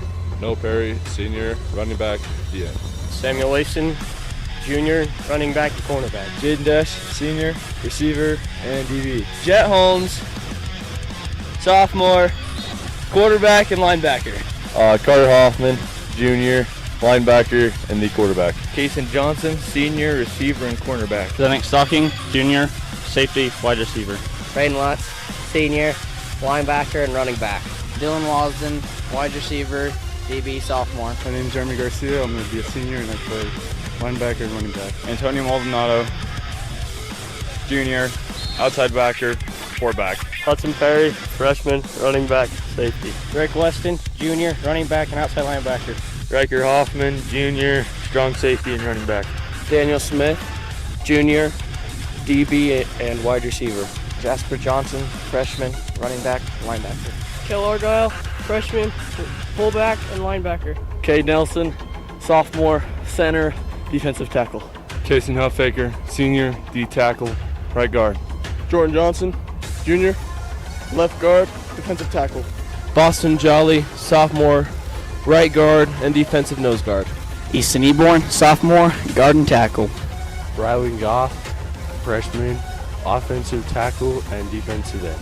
I'm Bodie O'Mealy. I'm a freshman, an offensive tackle, and a defensive end. I am Talon Pace. I am a junior. I play center, guard, and tackle on offense, and then on defense I play D tackle and end. I'm Carter Stokes. I'm in 11th grade, and I play D-line and offensive line. I'm Colby Stokes. I'm a junior. I play offensive line and D-line. I'm Jack Bell. I'm a senior. I play defensive line and offensive line.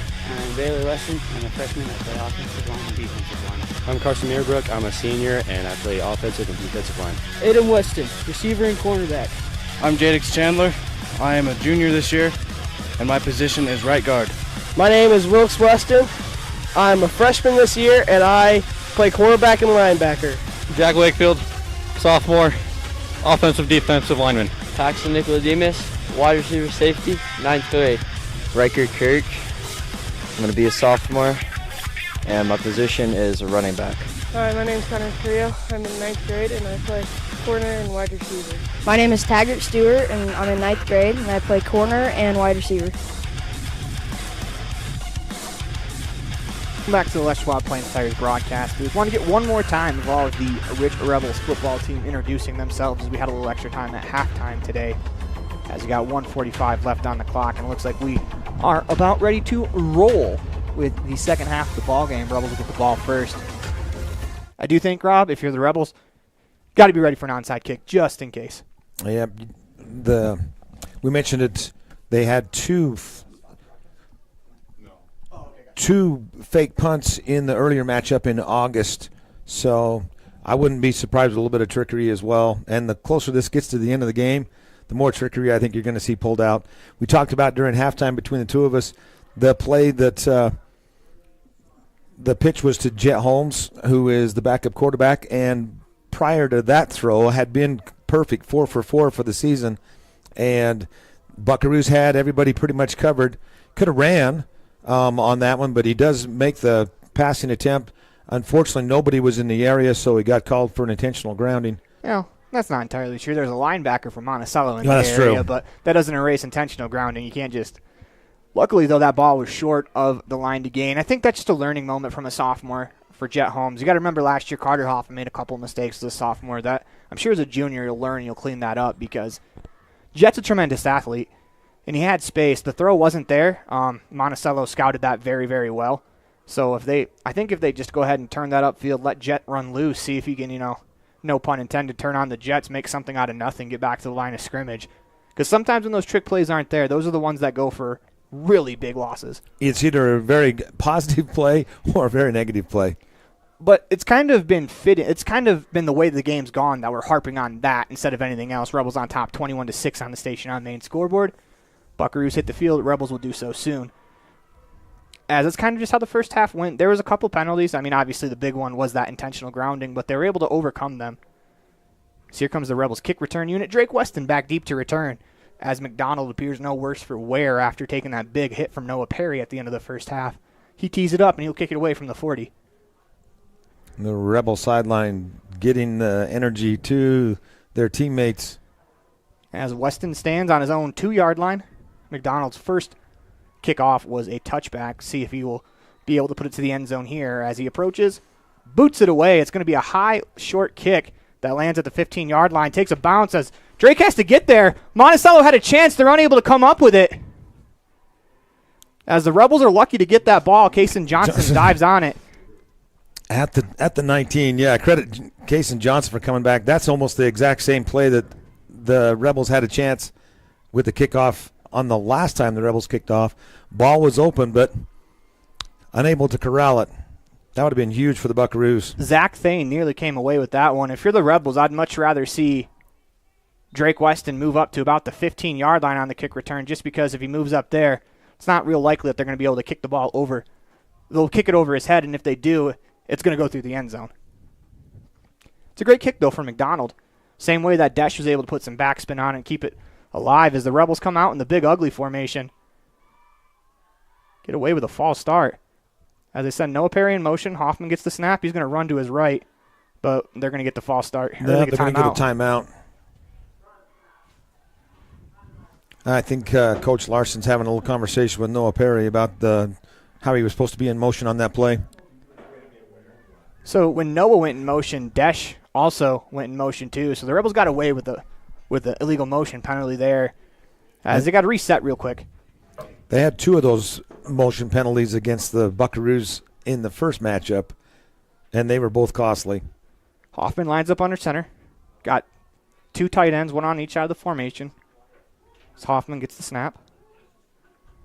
going to fake the handoff to Perry, cuts it upfield out across the 20 to the 22.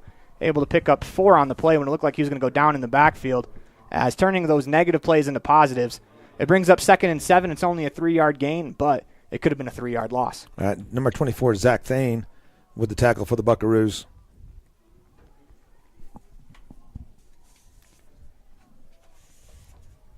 Rebels line up under center. They got 1 receiver left, 2 tight ends, 1 on each side of the line of scrimmage. Noah Perry, the deep back. Hoffman fakes to him. He's going to cut it up out across the 20 to the 25, near the 27-yard line. They're going to give him the 28. They have to get to the 29 for a first down, as the Rebels will face 3rd and 1 coming up. Thane again, number 24 on the tackle. As Carter tries to patiently wait for that hole to open up. Rebels break the huddle. Still got five-man line. Noah Perry, the deep back.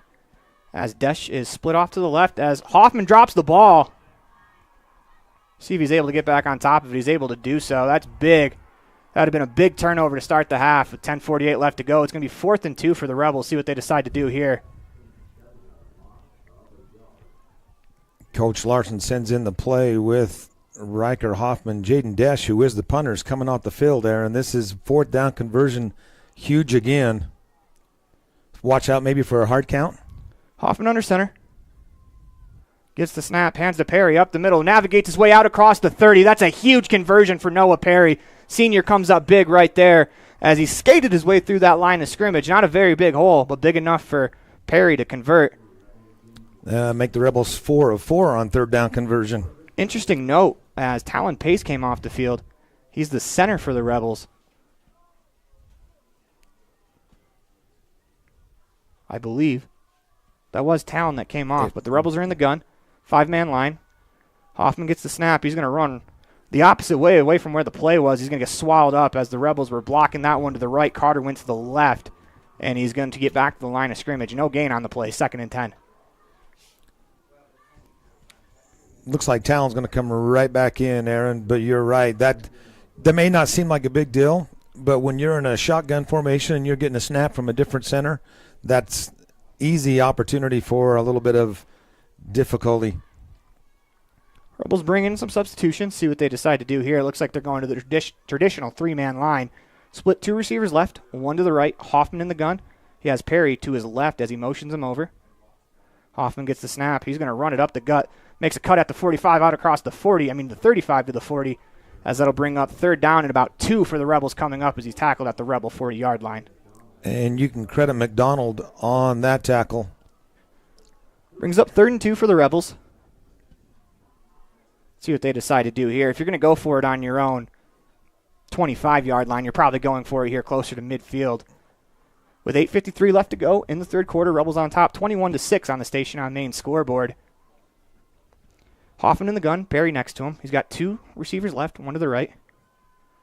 As Perry gets the direct snap up the middle, cuts it back out across the 40 to the 45, has enough for the first down. He got to the first down marker, then retreated space, was able to pick up 3 more yards than he probably would have got if he didn't retreat. But it's a good job by Perry making sure he got to the first down, as the Rebels will get 1st and 10 from their own 44-yard line as it's 8:26 left to go here in the quarter.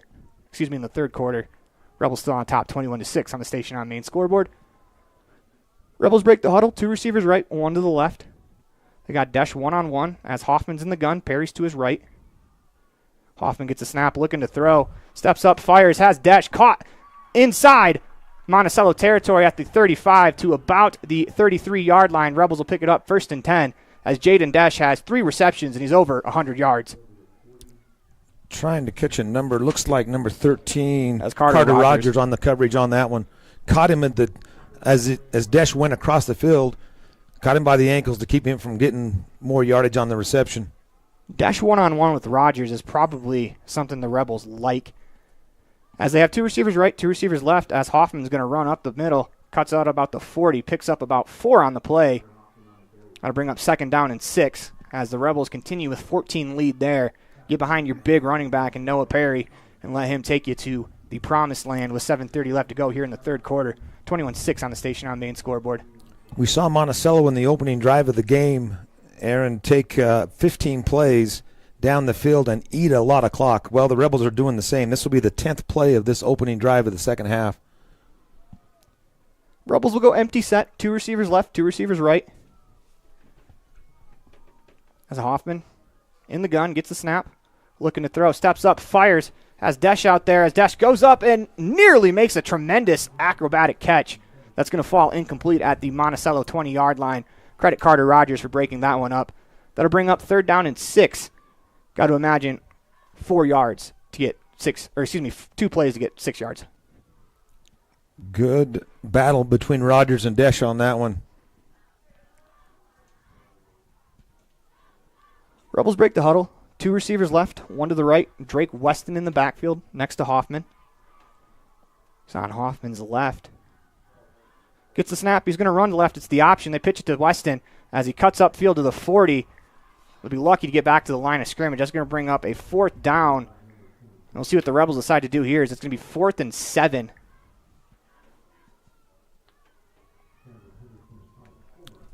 Going to be a loss of 1 on the play, Aaron. Bring it back to the 40-yard line. Looks like the Rebels are going to punt this one away, and I do like that call. They are on the Monticello side of the field, but you've eaten a lot of clock off of this drive, as the Rebels are going to re-huddle, and I think they're going to take a timeout, which is their 2nd of the half. As you're watching the 2023 Rich Rebels varsity football team online at mylocalradio.com, as well as listening on 98.3 KADQ. We'll be right back with more of the 3rd quarter after this. Buying or selling real estate can be fun, especially when you have a realtor that's working hard on your behalf. Gary McKee and the team at Bear Lake Realty have unparalleled industry knowledge, experience, and local expertise. The team at Bear Lake Realty will work to get you the best price. Whatever you're looking for, buying or selling, residential, commercial, year-round living, half shares, quarter shares, or income property, hire the best real estate company, Bear Lake Realty. Log on today, bearlakerealty.com.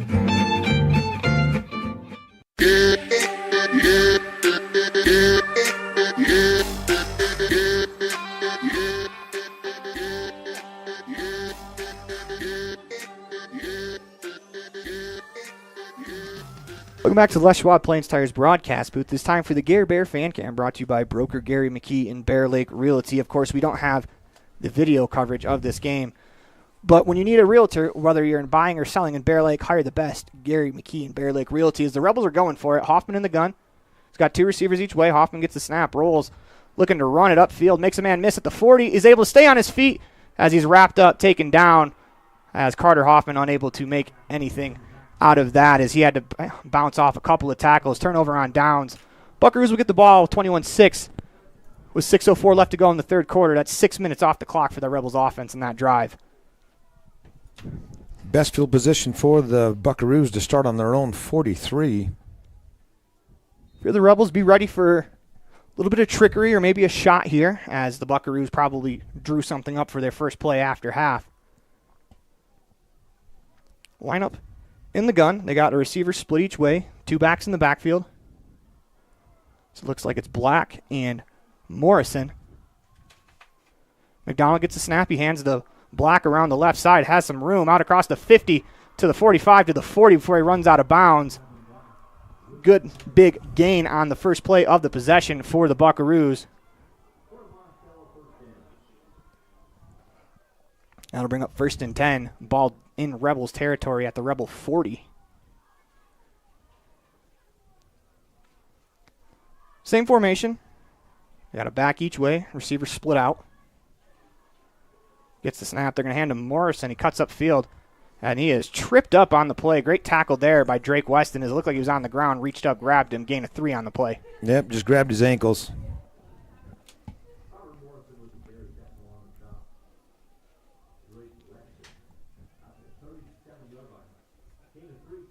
Buckaroos in the gun. McDonald has it back to his left. He's got a receiver split out to the left as well. Gets the snap. They're going to hand that back to the left. That's Fulmer up the middle. He is taken down short of the first and be about a 3rd and 1 as they spotted at the 31-yard line. 5:19 left to go in the 3rd quarter. Raiden Lutz, number 12, and 23, Drake Weston on the tackle. Rebels defense looking to bow their necks here as they've been very good so far in the matchup. I formation. Receiver split out to the right. McDonald's going to hand to the deep back. That is Morrison as he's able to make a man miss at the 30, out across the 31 before he steps out of bounds. Tried to cut back upfield at the 22-yard line before he's out of bounds. Jaden Desch keeping him in play, which means the clock continues. He stepped out. He stepped out. He stepped out before Desch got to him. Yeah. It's a good call by the near side official.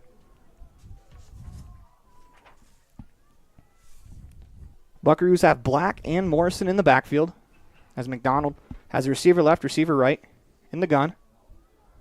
Gets the snap. He's going to hand to Black around the left side, up the middle actually. He'll pick up about 1 on the play. That'll bring up 2nd down and 9 with 4:43 left to go here in the third quarter. Carter Hoffman, number 8 and 23. Drake Weston plugging that hole up pretty quickly. Buckaroos have used more of the plays going to the outside there, and that was a little bit of surprise going on right up the middle. Empty set. They're going to send 3 receivers to the right. Got to watch out for a quarterback draw here. McDonald gets the snap. He's going to run it the opposite way of the 3-man stack out across the 20 before he is going to be pushed out of bounds at the 21-yard line as Leifson had him in his arms. But as they were going out of bounds, Samuel did a great job of letting him go. Don't allow extra yards on the play because it'll bring up 3rd down and about 3 for the Rebel defense.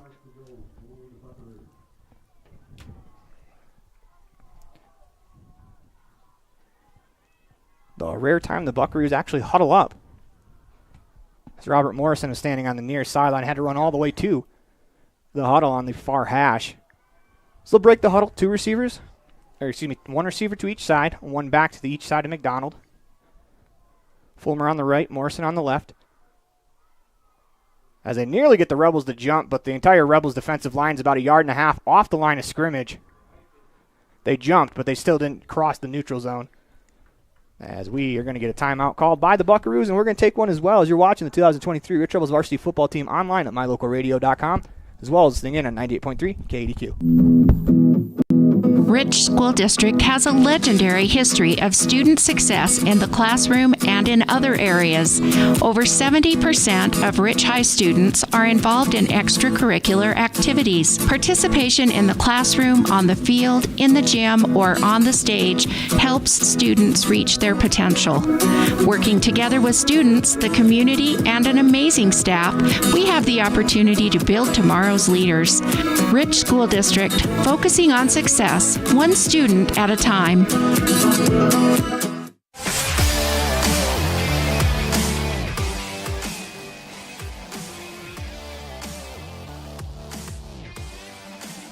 Welcome back to the Les Schwab Plains Tires broadcast booth in the middle of the 2023 Rich Rebels varsity football team online at mylocalradio.com, as well as listening in on 98.3 KDQ. 4:05 left to go in the third quarter. McDonald gets the snap, hands to Morrison as he cuts upfield. He is wrapped up, taken down. Great job setting the edge by, I believe that was Drake Weston that set the edge, came back, helped finish the tackle. Riker Hoffman, 24, he had him in the backfield, but kept him from gaining anything. 4th down and 5, or 3. Rebels Here you go again, Aaron, 4th down conversions. The Buckaroos are yet to convert one. McDonald in the gun. He has a back next to him. He's got a receiver to the left. Gets the snap. He's going to give it to Morrison on the end around. Cuts upfield up the middle, and he's going to take it to the end zone. Touchdown as a blown-up play comes back, and the Buckaroos score. Morrison and McDonald ran into each other. They're able to convert it, though. Makes it 21-12 on the station on main scoreboard. That is turning a negative into a positive for sure, because that looked like it was not going anywhere. The Rebels had that defended to the outside. Unfortunately, the contact from Morrison and McDonald kind of pushed him upfield into the hole that usually isn't there because it was an end around. Big 2-point conversion right here, though, if the Rebels can keep it 21-12.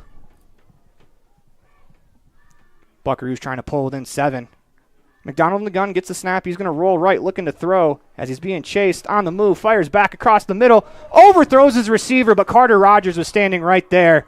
Tough break for the Rebels.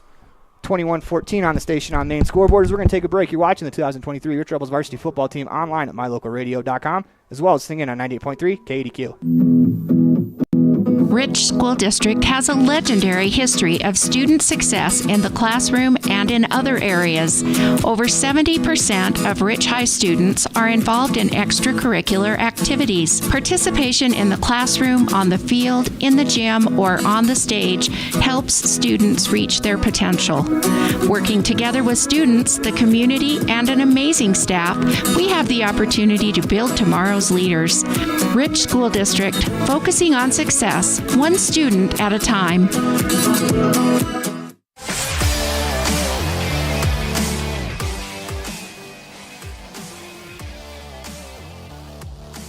Welcome back to the Les Schwab Plains Tires broadcast booth in the middle of 2023. Your Troubles varsity football team online at mylocalradio.com. 3:26 left to go in the third quarter. Buckaroos score, make it 21-14 on the Station on Main scoreboard as the Rebels offense looks to respond. Fourth down conversion. This time the Buckaroos come through in the clutch. So Weston stands at his own 10-yard line. Last kickoff, McDonald tried to pin the Rebels inside their own 20 with a kick that was almost recovered by the Buckaroos as McDonald will kick it away again. Ball is in the air, and this one's a low line drive that's rolling away from Weston. That's going to roll out of bounds. Rebels get a huge break there as they'll move all the way to the 35-yard line where it'll be 1st and 10 Rebels looking to respond after the Buckaroos score first here in the second half, second drive of the half.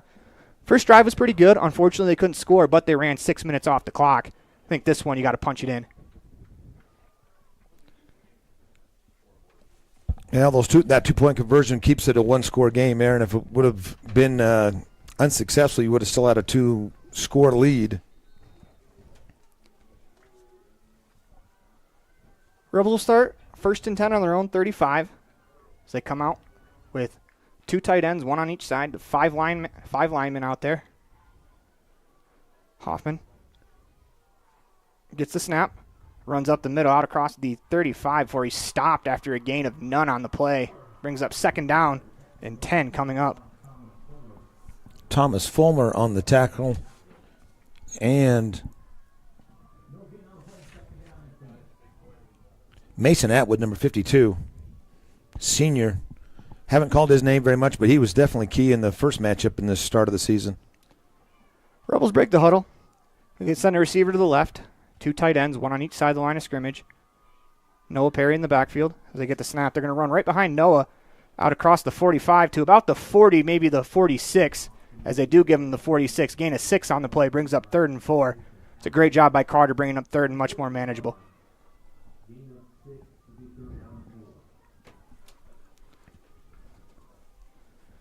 Big play here with 2:30 left to go here in the third quarter. Late substitution on for the Buckaroos as the Rebels line up in the gun. As Hoffman looks to throw, has a man. It's Desch that's nearly intercepted. Dangerous pass there off the deflection. That'll bring up 4th down and 4. We'll see what the Rebels decide to do here.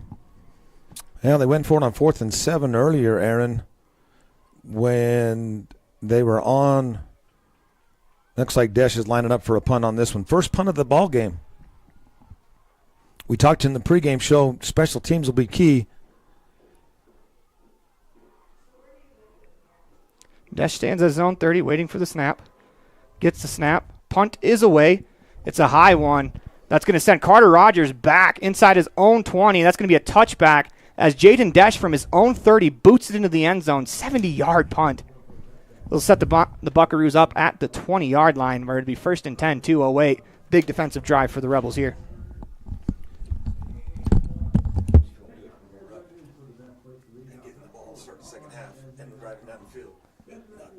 Buckaroos with an opportunity here to tie as they get the ball.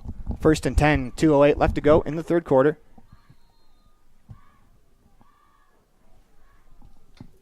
McDonald in the gun, Black in the backfield. Got a receiver split out to the right.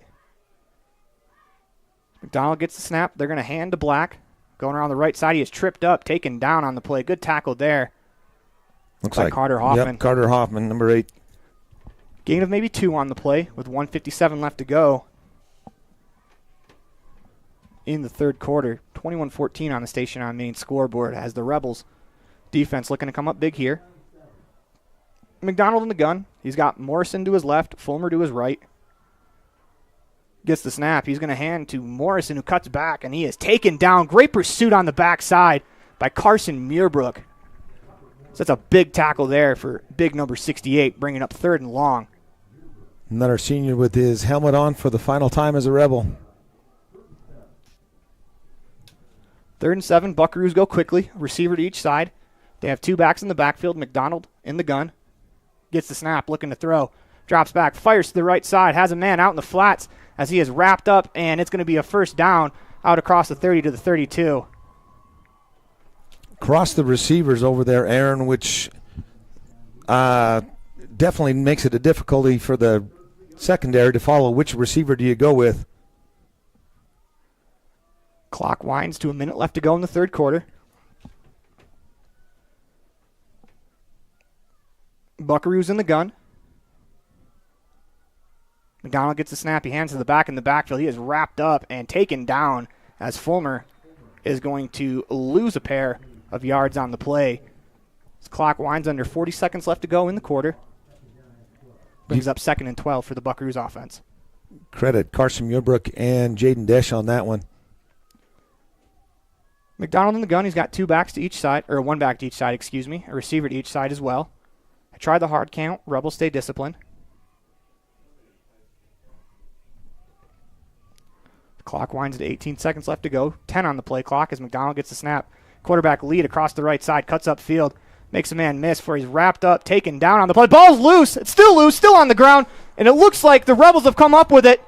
And they have. Rebels take it away from the Buckaroos as they punch it out for McDonald. Didn't see who got the fumble, forced fumble, excuse me. But the Rebels take over. 1st and 10, deep in Buckaroo territory.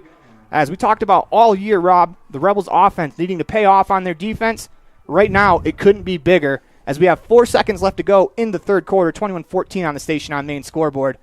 Rebels 1st and 10 from the Buckaroo 30-yard line. If the Rebels go quickly, no one's covering Smith. Unfortunately, they were unable to get there.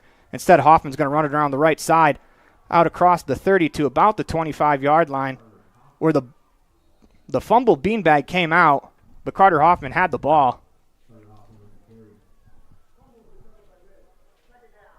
Yeah, they are calling it a fumble, Aaron. Sounds like recovered by Rich. Well, that'll do it for us here in the 4th quarter. The ball, I think Hoffman hopped right back up with it, so Rebels dodge a bullet there on the last play of the 4th quarter, but the Rebels lead 21-14 on the Station on Main scoreboard as we head to the 4th quarter of the 8-man state championship game. You're watching the 2023 Rich Rebels varsity football team online at mylocalradio.com, as well as listening in on 98.3 KADQ. We're off to the rodeo. My Local Rodeo is proud to bring you live streaming coverage of high school rodeo from Utah and Wyoming, as well as the Intermountain Icebreaker of the National High School Rodeo Association's Western Legacy Series in 2023 and 2024. If you're interested in becoming a broadcast sponsor and advertising your business to the most loyal group of viewers in the country, you won't find a better opportunity. Call us today to claim your spot, 307-789-8116. That's 307-789-8116. We're off to the rodeo.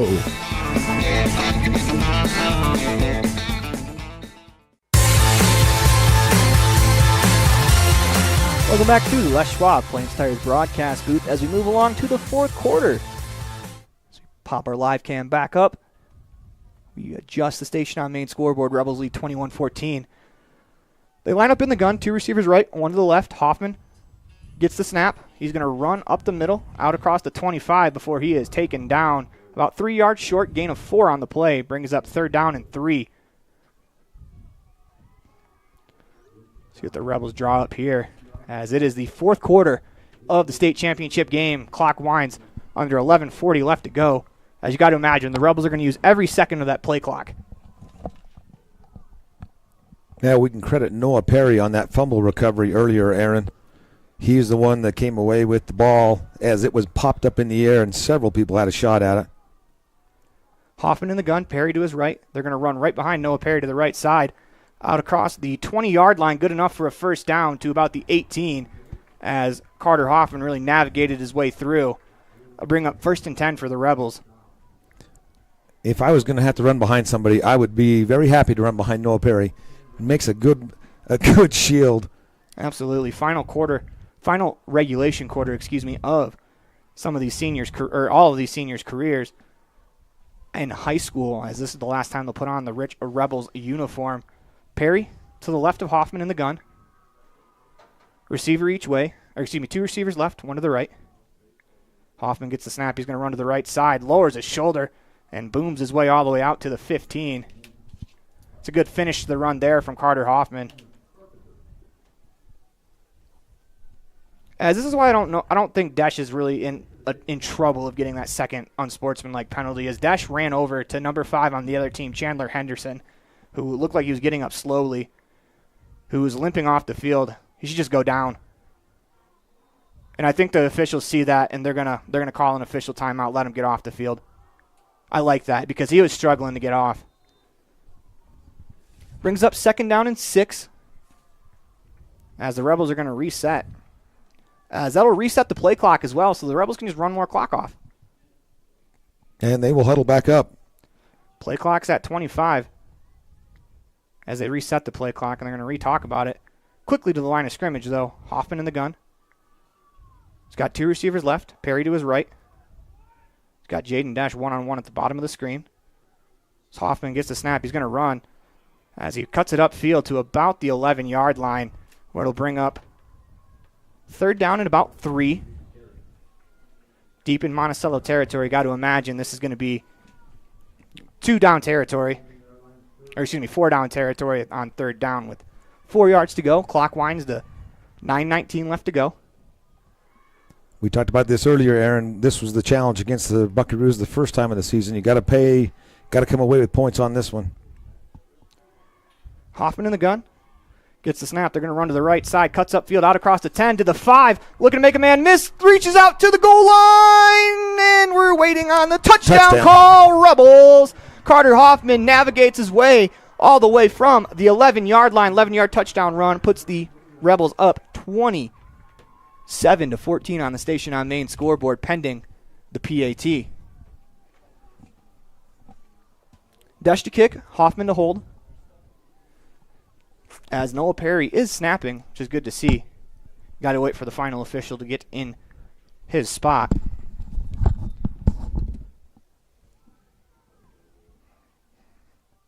Snap, good. Hold, good. Kick on the way.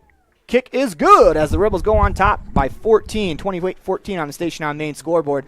You're watching the 2023 Rich Rebels varsity football team online at mylocalradio.com, as well as listening in on 98.3 KDQ. The best trips away from home always come when you know you're among friends. This is Coulter Patterson, General Manager at the Come On In Hotel and Suites in Casper, Wyoming. I invite you to stay with us every time you're here. We've got the absolute best staff. Lots of our team members have been working together for years, and we feel like we're a happy family. I guarantee you'll feel that when you come stay with us. We're always glad that you choose the Come On In, and we'll do everything to make your stay comfortable and relaxing. The Come On In Hotel and Suites is the best place to stay because we have the best staff in Casper. Come on in today.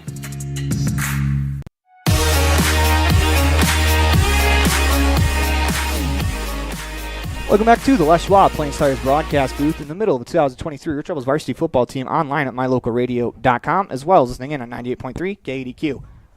28-14 Rebels as Desch lines up to kick it away. Black is standing on his own 15 as the kick is a high one that's going to go over Black's head and skip into the end zone for a touchback. No return for the Buckaroos. With 8:59 left to go in the fourth quarter, Rebels are on top by 14. This Buckaroo offense is going to have to move the ball quickly. And they're going to have to do it pretty efficiently, too. They've got to imagine they're not going to be able to run the ball as much as they were earlier in the game. Well, the Rebels come away with points in the red zone again, Aaron. That's been the bigger change between this game and the earlier game in August. McDonald in the gun. He's got 2 receivers to the right, 1 to the left. He has a back in the backfield. That's Fulmer. As he gets the snap, hands to Fulmer up the middle to the 20, and he is pushed backwards after a gain of 1 to the 21. Carter Hoffman and Carson Muirbrook with the stop. Brings up 2nd down and about 9. Ball has to get to the Rebel 30-yard line after the touchback. Clock winds under 8:35 left to go here in the fourth quarter. McDonald in the gun. He's got one receiver left. A slot back to the right as they get the snap. They hand to Fulmer across the middle as he's wrapped up, taken down after a gain of 3 on the play. Brings up 3rd and 6 for the Buckaroo offense. Jordan Johnson, 58, and Carson Muirbrick, 68 on that one.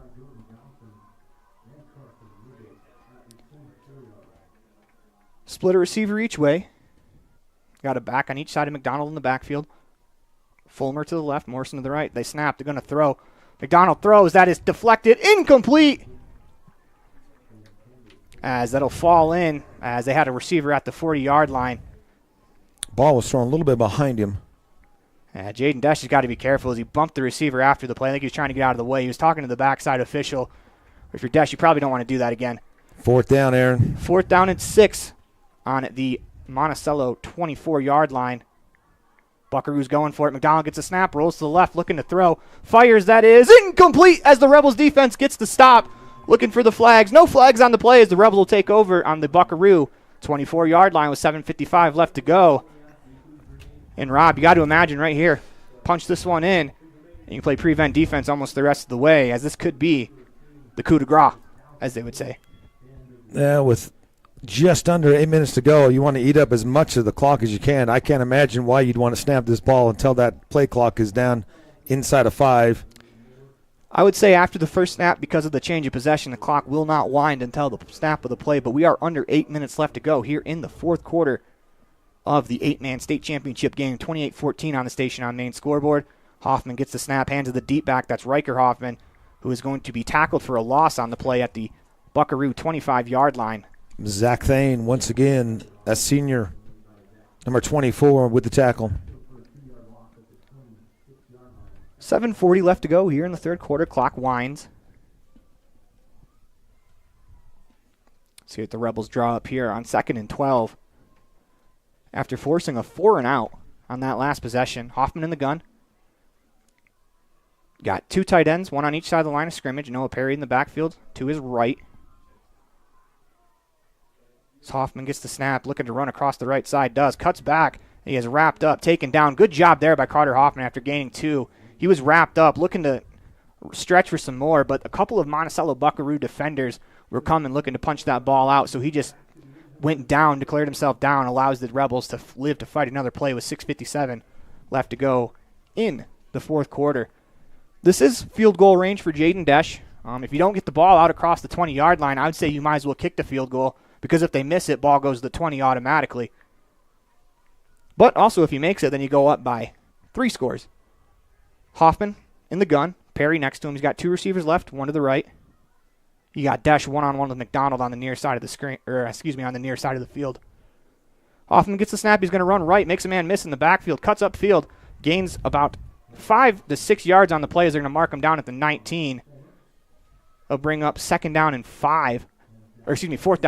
A little wishful thinking there. Ball spotted at the 19.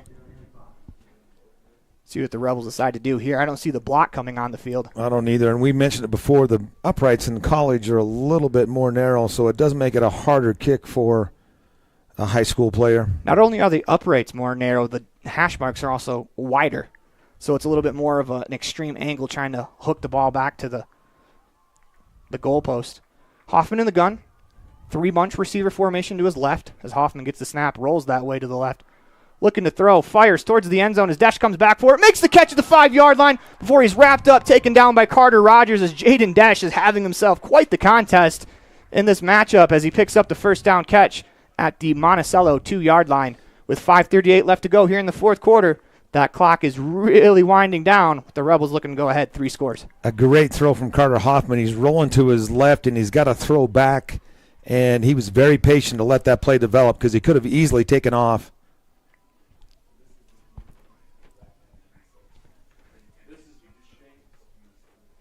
Hoffman under center. Noah Perry the full deep back. 2 receivers left, one to the right as Hoffman gets the snap, hands to Perry as he is tackled nearly immediately, picks up 1 yard on the play. Ball was actually spotted at the 3 as it'll bring up 2nd down and goal from the Buckaroo 2-yard line. If you average 1 yard per play, Rob, that is getting to the goal line. That'll that do it. also runs most of the clock off if you do that too. Yep, under 5 minutes at this point. Rebels looking for the dagger here. Ball spotted on the Monticello 2-yard line. Hoffman in the gun. He's got that bunch formation to his right as he's empty backfield looking to throw. He gets the snap, fires, and has a man. Drake Weston catches it in the end zone. Touchdown, Rebels, as the Rebels go on top. 34-14 on the Station on Main scoreboard as Carter Hoffman having himself quite the day with 4:34 left to go in the matchup. And they will line up for the PAT. Hoffman to hold, Perry to snap, Desch to kick. You can almost start to feel the Rebel sideline rising underneath us here as the kick is up and good. You can feel the Rebels crowd starting to rise here at Southern Utah University as the Rebels go on top. 3 scores. You're watching the 2023 Rich Rebels varsity football team online at mylocalradio.com as well as listening in at 98.3 KDQ. When participating in sports, there's always a lot to talk about performing at the top of your game. I'd like to expand on that and ask, how about performing at the top of your game in every part of your life? This is Dr. Todd Hoover with Hoover Chiropractic. I offer solutions to help improve all aspects of your game called life. Pain management, migraines, allergies, emotional release, nutritional supplements based on blood tests, and improved athletic performance. To help you perform at the top of your game every day, call today to schedule an appointment in Evanston or in Kemmer. Hoover Chiropractic, 307-789-0043.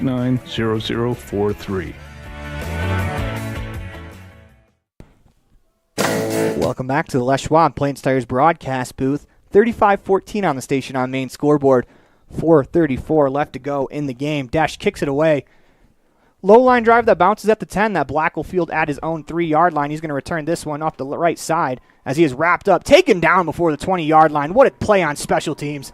Hudson Perry in there to make the play as well as Wilkes Weston and Kason Johnson. Big play for the Rebels there. 4:28 left in the ball game, Aaron, as Monacello will start on their own 19-yard line. You got to imagine that they're going to have to go to the air here. And with number 5 patrolling in center field, this has got to be where the Rebels wanted to be, forcing this Buckaroos team to have to throw. Is McDonald in the gun. They're going to send 2 receivers each side. They send a man in motion as they're going to hand to Morrison. They're going to pitch it to Thane on the reverse as he's got room on the right side out across the 20 to the 24 before he's wrapped up, taken down. As that's a great play there by Leifson to wrap him up and not allow that end around to go much further. As with 4:14 left to go in the fourth quarter, you can live with a play like that. Yeah, there's the trickery we expected, Aaron. Buckaroos in the gun. They got 2 they got 2 backs in the backfield, 1 each side. 1 receiver right, 1 receiver left as McDonald gets the snap looking to throw. Pump fakes, fires, looking deep down the sideline as he has a man that is incomplete. As Thane was a step ahead of Kason Johnson, who's coming off that knee injury. And Kason is shaking his knee a little bit, but ball was overthrown, so he was with him pretty much step for step.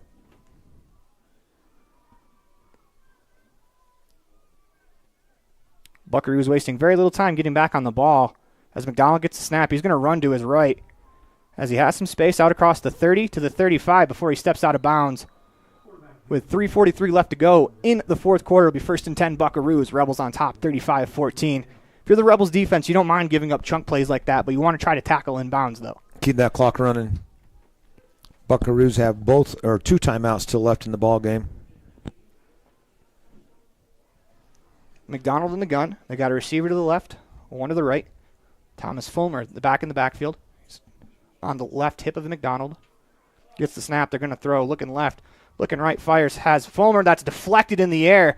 I don't know if Carson Meerbrook got his hand on it, but he definitely put his hand in the eyesight of Fulmer, making that a much tougher catch as that ball skips off the turf, incomplete with 3:38 left to go in the fourth quarter.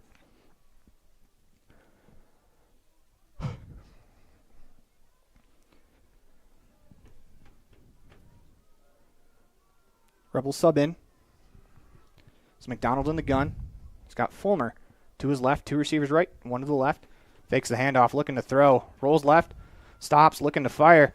as he's going to have to rush upfield. He is taken down after a gain of 1 on the play. That'll bring up 3rd down and long for the Buckaroos offense. Most importantly, though, Rob, that clock continues to wind under 3:24 left to go. Can I breathe a sigh of relief at this point, Aaron? I wouldn't yet. The Buckaroos are taking their time getting back to the line of scrimmage. The clock is continuing to wind. So maybe they've taken a sigh of relief, as they still haven't snapped the ball yet as it winds with 3 minutes left to go. McDonald drops back, looking to throw, steps up, has some room to the left side. He's going to take off running as he's going to run out of bounds at the 45-yard line. Make that the 44. That's good enough for a 1st down. But that last play took a lot of time off the clock. If you're the Rebels, you can live with that.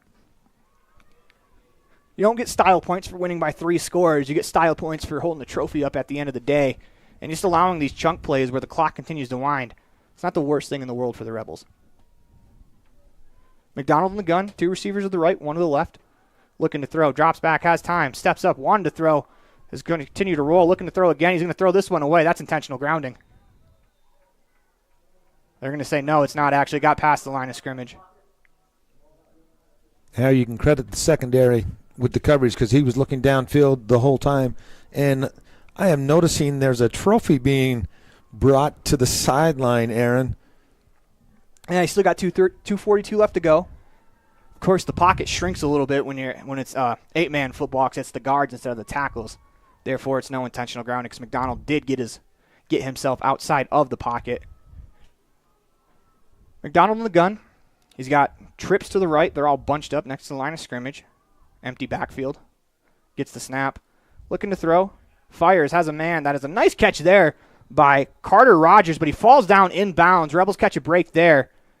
And he's short of the 1st down. Brings up 2nd down and about 4. I think more importantly is that he stayed in bounds as Rogers comes up hobbled. If you're Rogers, go down. If you can't make it to the next play, you got to go down so that way they can stop the clock. If you don't, then the clock will continue to wind. There is some valor, though, in running to the line of scrimmage, but your team needs as much clock as possible with 2:10 left to go. McDonald gets the snap. It's low. He fields it. Good field there. Looking to throw. Has some space. Running to the right. Stiff arms a man. Has some room out across the 40 before he is popped out of bounds. It's a big collision on that far sideline between Leifson and McDonald, as he'll go out of bounds with 1:59 left to go. It'll be a 1st down for the Monticello Buckaroos, though.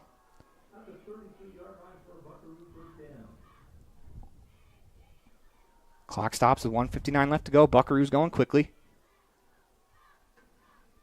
McDonald in the gun. He's got 2 backs next to him. He's going to run it to his left, as he's going to cut up field, makes a man miss at the 30 to about the 20 before he goes out of bounds. Riker Hoffman, number 24, chasing him out of bounds.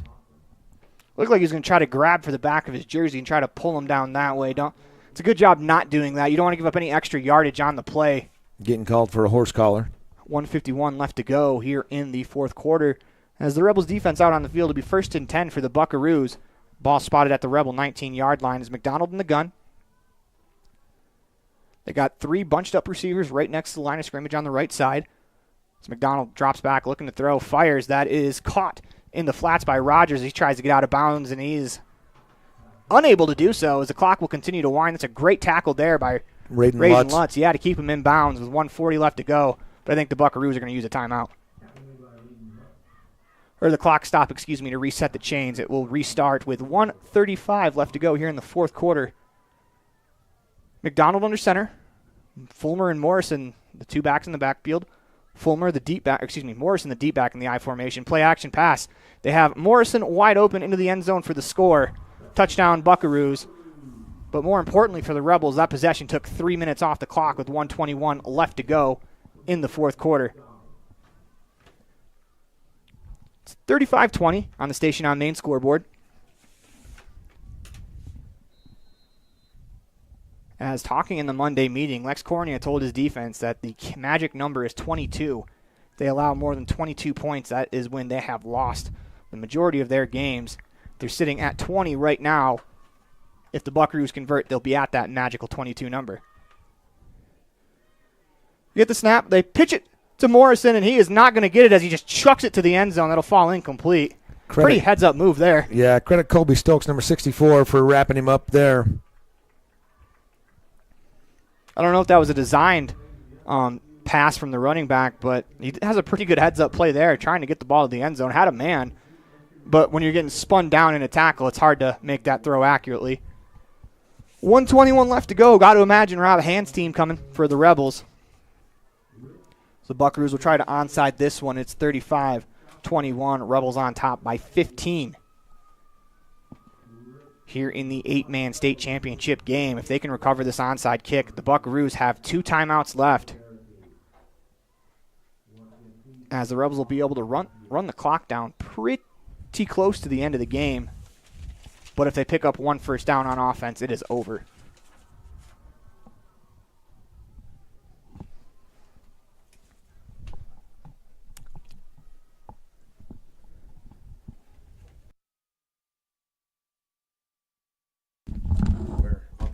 Is anybody going to come in here?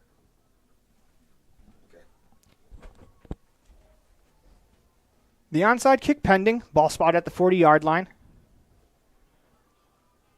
So the Rebels have the hands team. Jaden Desch standing on the 50-yard line waiting for this onside kick. Little Rabana kick as the Rebels make a mess of it. See who has the ball. As the Rebels do have it. They're able to come up with it. A couple players had a chance, as it is number 28, the freshman Hudson Perry, coming up with a big recovery. As you can feel the Rebels' excitement on the sidelines. Hudson Perry knows how big that play was that he made with 1:18 left to go in the fourth quarter. Rebels have the ball. 1st and 10. The ball will be spotted at the Rebel 43-yard line.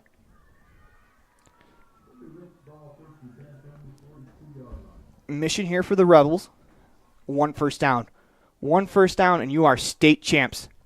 Not only state champs with the victory formation as well. Rebels will huddle up. Play clock down to 15. They have 1 more timeout if they need it. Hoffman in the gun. Perry to his right. 2 receivers to the right. As they hard count draws the entire Monticello defensive line off sides. That is a very smart, heady play there. I don't know if that was called in by the coaching staff or if that was Carter Hoffman on his own. Regardless, it's a 1st and 5 coming up. The clock will stay stopped as the infraction happened with the clock stopped, so the clock will stay stopped. At 1:18 left to go in the fourth quarter, Rebels on top, 35-20 on the Station on Main scoreboard.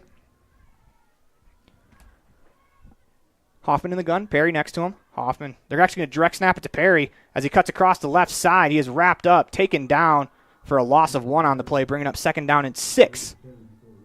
As the Buckaroos will stop the clock, and we'll take a break as you're watching the 2023 Rebels varsity football team online at mylocalradio.com. 1:11 left to go. Rebels on top, 35-20.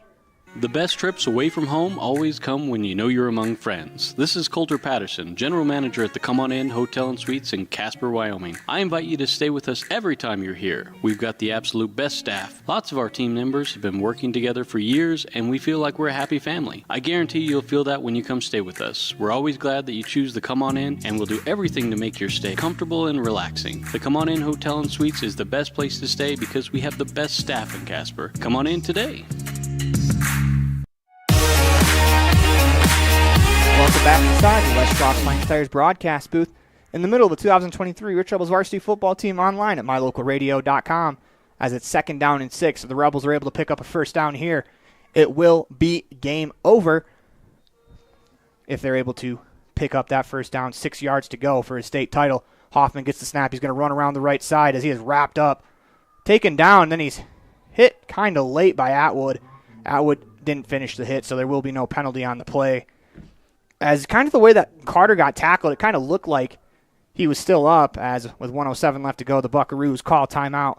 As you're watching the 2023 Rich Rebels varsity football team online at mylocalradio.com, as well as listening in at 98.3 KDQ. When participating in sports, there's always a lot to talk about performing at the top of your game. I'd like to expand on that and ask, how about performing at the top of your game in every part of your life? This is Dr. Todd Hoover with Hoover Chiropractic. I offer solutions to help improve all aspects of your game called life. Pain management, migraines, allergies, emotional release, nutritional supplements based on blood tests, and improved athletic performance. To help you perform at the top of your game every day, call today to schedule an appointment in Evanston or in Kemmer. Hoover Chiropractic, 307-789-0043.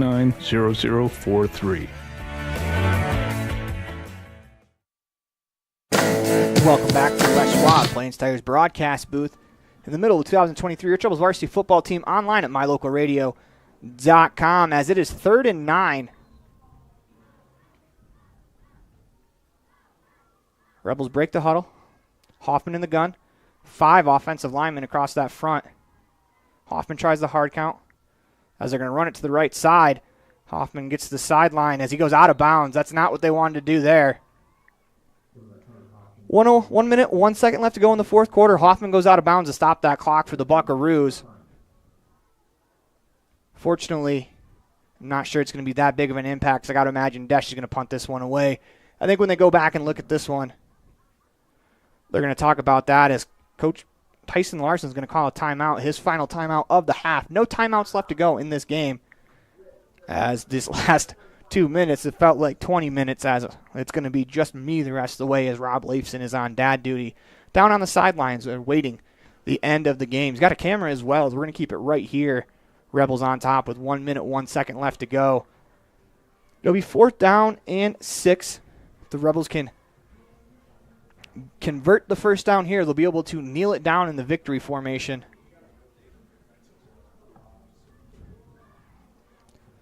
Buckaroos looking to get a stop and probably try to score quickly, as it's not over yet.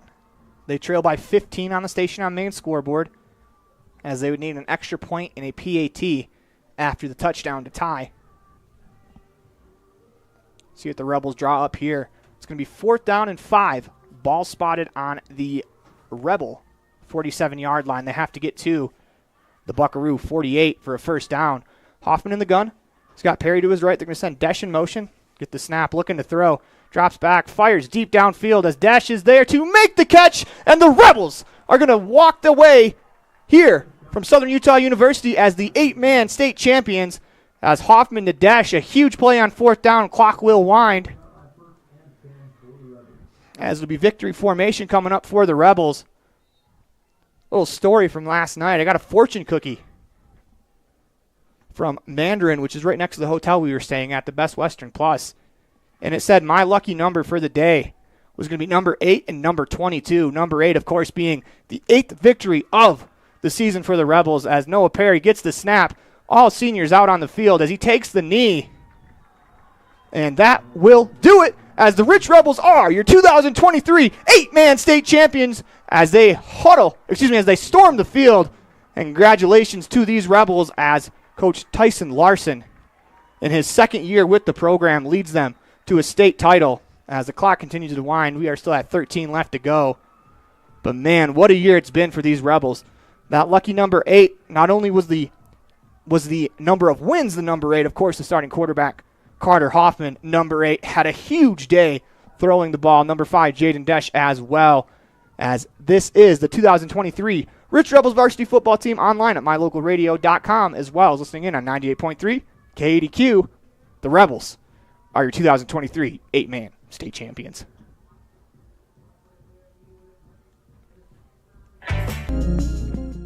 Dealing with computer problems can be frustrating and make you wish for your own personal IT guy. Now, everyone can afford an IT guy. Independent Software Solutions has served customers in Wyoming and Utah for over 20 years. We develop software, handle system and network administration, repair personal and business computers, and sell accessories. Independent Software Solutions is your one-stop computer business solution. Call today, 307-789-1978. Let Independent Software Solutions be your IT guy.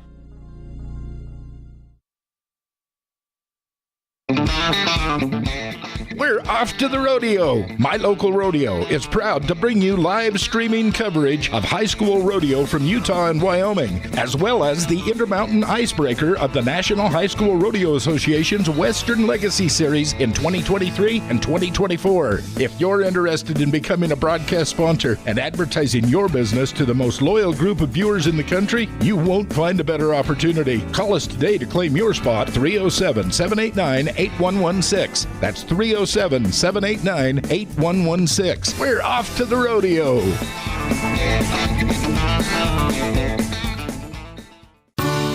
This presentation on mylocalradio.com is also brought to you in part by Hoover Chiropractic.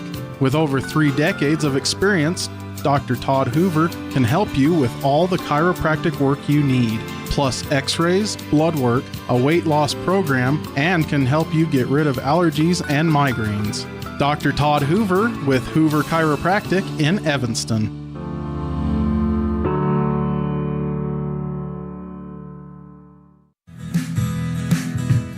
Fast, fresh, delicious. 3 words that describe your experience every time you enjoy a delicious meal with Jimmy John's. Utilizing the freshest ingredients, home-baked bread, and professional sandwich building skills, the team at Jimmy John's always delivers a mouth-watering sandwich to satisfy any hunger. Jimmy John's. Freaky fast, freaky fresh. Visit any of our locations today in Evanston, Rock Springs, Sheridan, and Gillette.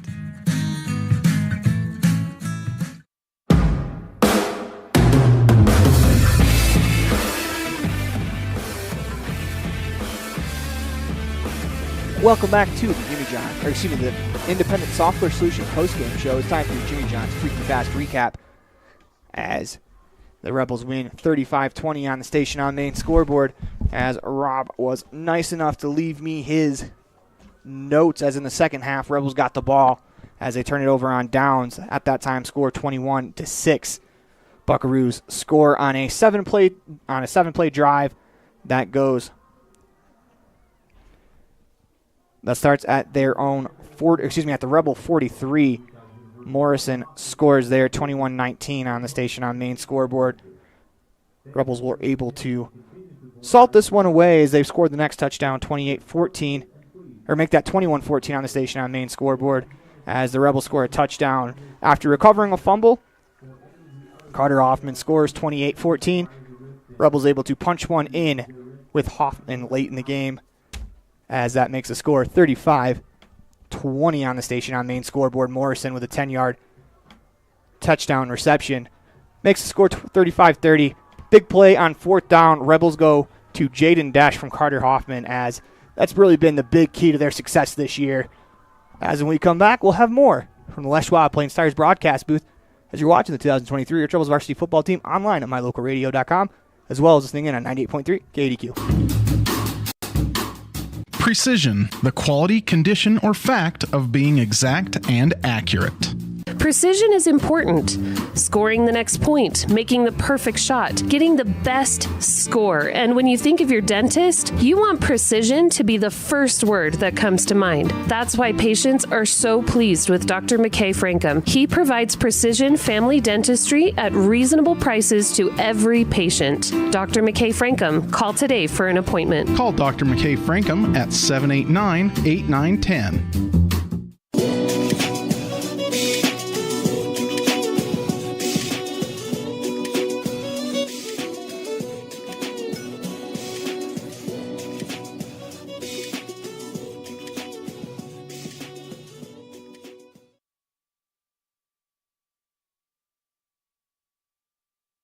Welcome back to the Les Schwab Plains Tires broadcast booth, as it is time for your Dr. McKay Frankum precision play of the game on the Independent Software Solutions postgame show.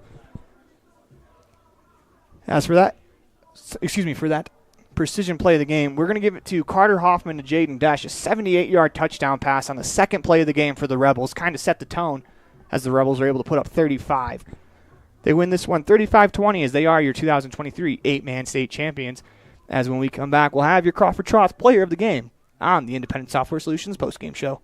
Whether you're having a great day or not, food always makes it better. Delicious, fresh-cooked favorites like a juicy cheeseburger, A thick raspberry shake, onion rings, fries, or River Bridge soda. A grilled chicken wrap always hits the spot. And don't forget twisted ice cream cones. They never disappoint. Have the always friendly and helpful staff at the Crawford Trough, and you've got the perfect recipe for a perfect meal. Something tasty from the Crawford Trough always makes your day better. Stop in today. The Crawford Trough, Randolph. Dealing with computer problems can be frustrating and make you wish for your own personal IT guy. Now, everyone can afford an IT guy. Independent Software Solutions has served customers in Wyoming and Utah for over 20 years. We develop software, handle system and network administration, repair personal and business computers, and sell accessories. Independent Software Solutions is your one-stop computer business solution. Call today, 307-789-1978. Let Independent Software Solutions be your IT guy.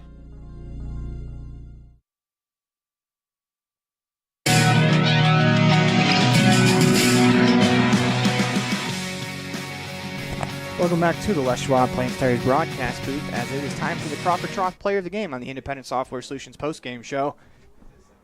There's a couple of different players that we can give it to for the Rebels, as first off, for Rich, you get Carter Hoffman with 28 runs for 121 yards, 106 yards, also 157 through the air, so 300 combined yards, over 200 combined yards for Carter Hoffman, as the Rebels finish with 41 runs for 181 yards, 154 yards, 2 touchdowns, the long run being 20 passing. Carter Hoffman finishes with 157 yards. Well, I'm going to guess it's 179 because they have Jet Holmes for 1 of 1 for 22 yards. As the Rebels finish with 179-yard passing from Hoffman. The big number, though, is number 5, Jaden Dash, with 5 receptions for 155 yards, 2 touchdowns, his long being that big 78-yard touchdown reception to start the game. Drake Weston hauls in a touch for 2 yards and 2 yards for a touchdown, and then Carson Muirbrook with probably one of the bigger catches of the year, 22 yards on 4th down. The big tight end in this matchup, usually a left tackle, comes up big for the Rebels. As just going through some of those stats, see if they have defensive stats on here as well. They don't have individual tackles. That's a really tough thing to cover when you're doing stats for football. As the Rebels, we're going to give the Crawford Trough Player of the Game, as I think it's going to go, we're going to cop out in honor of Rob Leifson. We're going to give it to Carter Hoffman and Jaden Dash. Jaden Dash with 5 catches for 155 yards, 2 touchdowns. As in his last game in a rich uniform, he showed out and showed out well. As Carter Hoffman also ran for 106 yards and threw for 179, as that's a pretty impressive game as well for Carter. And that doesn't mention the defensive side of the ball, as Hoffman played very well defensively and Dash made a lot of touchdown-saving tackles. As that is your Crawford Trough Player of the Game. As when we come back, we'll just have one more calendar update for you, and I'm going to talk a little bit about some of the seniors on this team as the Rebels win 35-20 in the calendar update. Man, it's going to be a long time before you hear from me again, as this is the final fall event. Rebels win the state championship game here at Southern Utah University. Rebels will, of course, start their basketball season in St. Joseph in Salt Lake, as they will play St. Joseph, and that'll be the next time you'll hear from me, as that'll be on December 1st. So a little bit of a break in sports for the Rebels before they're back at it. A little bit of time to celebrate this state championship win. Let's go ahead and talk about some of the seniors real quick. I was going to go down the list in number-wise, as you got number 2, Noah Perry. What a warrior. I talked to him last weekend after the Water Canyon game. He was not feeling well with his shoulder. He told me that his shoulder was out, whatever that meant, as that means his shoulder was not real well probably today. You got to imagine it's probably hurting him pretty badly today, but he powered through. And, stats-wise, he probably didn't put up very many stats, but I don't think Noah Perry cares about that. I think what Noah Perry cares about is being that big lead blocker for Carter Hoffman's over 100 yards and a couple of really big conversions for Noah as he finishes with 40 yards running. But, some of those yards were huge yards on 4th down and 2 and plays like that, as he is an absolute warrior. And he's also a fun kid to get to know. He's also a stick on the golf course, and he's really good at golfing. I heard him tell a story one time that sometimes when he goes out golfing, he plays 4 balls. And I can't imagine playing 4 because there's no way I'd be able to keep track of all of them. I'd lose a bunch of them as he's that good where he can do that. As we move along to senior number 5, Jaden Desch, who I called Jaden Desk last year against Monticello. Got a little bit of heat for that, but of course, man, when you play the way he has this year, there's no way you're going to mess up his name, as he had a big game in the biggest moment. That's the kind of player he is. He's a super athlete. He's a freak athlete, and he's a great kid. And, it's a lot of fun getting to know him, as he's a kicker as well, and that's one of about the only aspect of football that I really know well is kicking. So it's kind of fun just to talk to him about kicking, because he's got a leg on him. And his punt today, I know that we don't talk about punting in glowing terms because that's the end of one of your drives, but he flipped the yard with a 59-yard punt in that third quarter that pinned the Monticello Buckaroos back deep when he stood on his own 30-yard line to kick that ball. That is a huge moment in this game. So move down the list to Kason Johnson. What a story he is.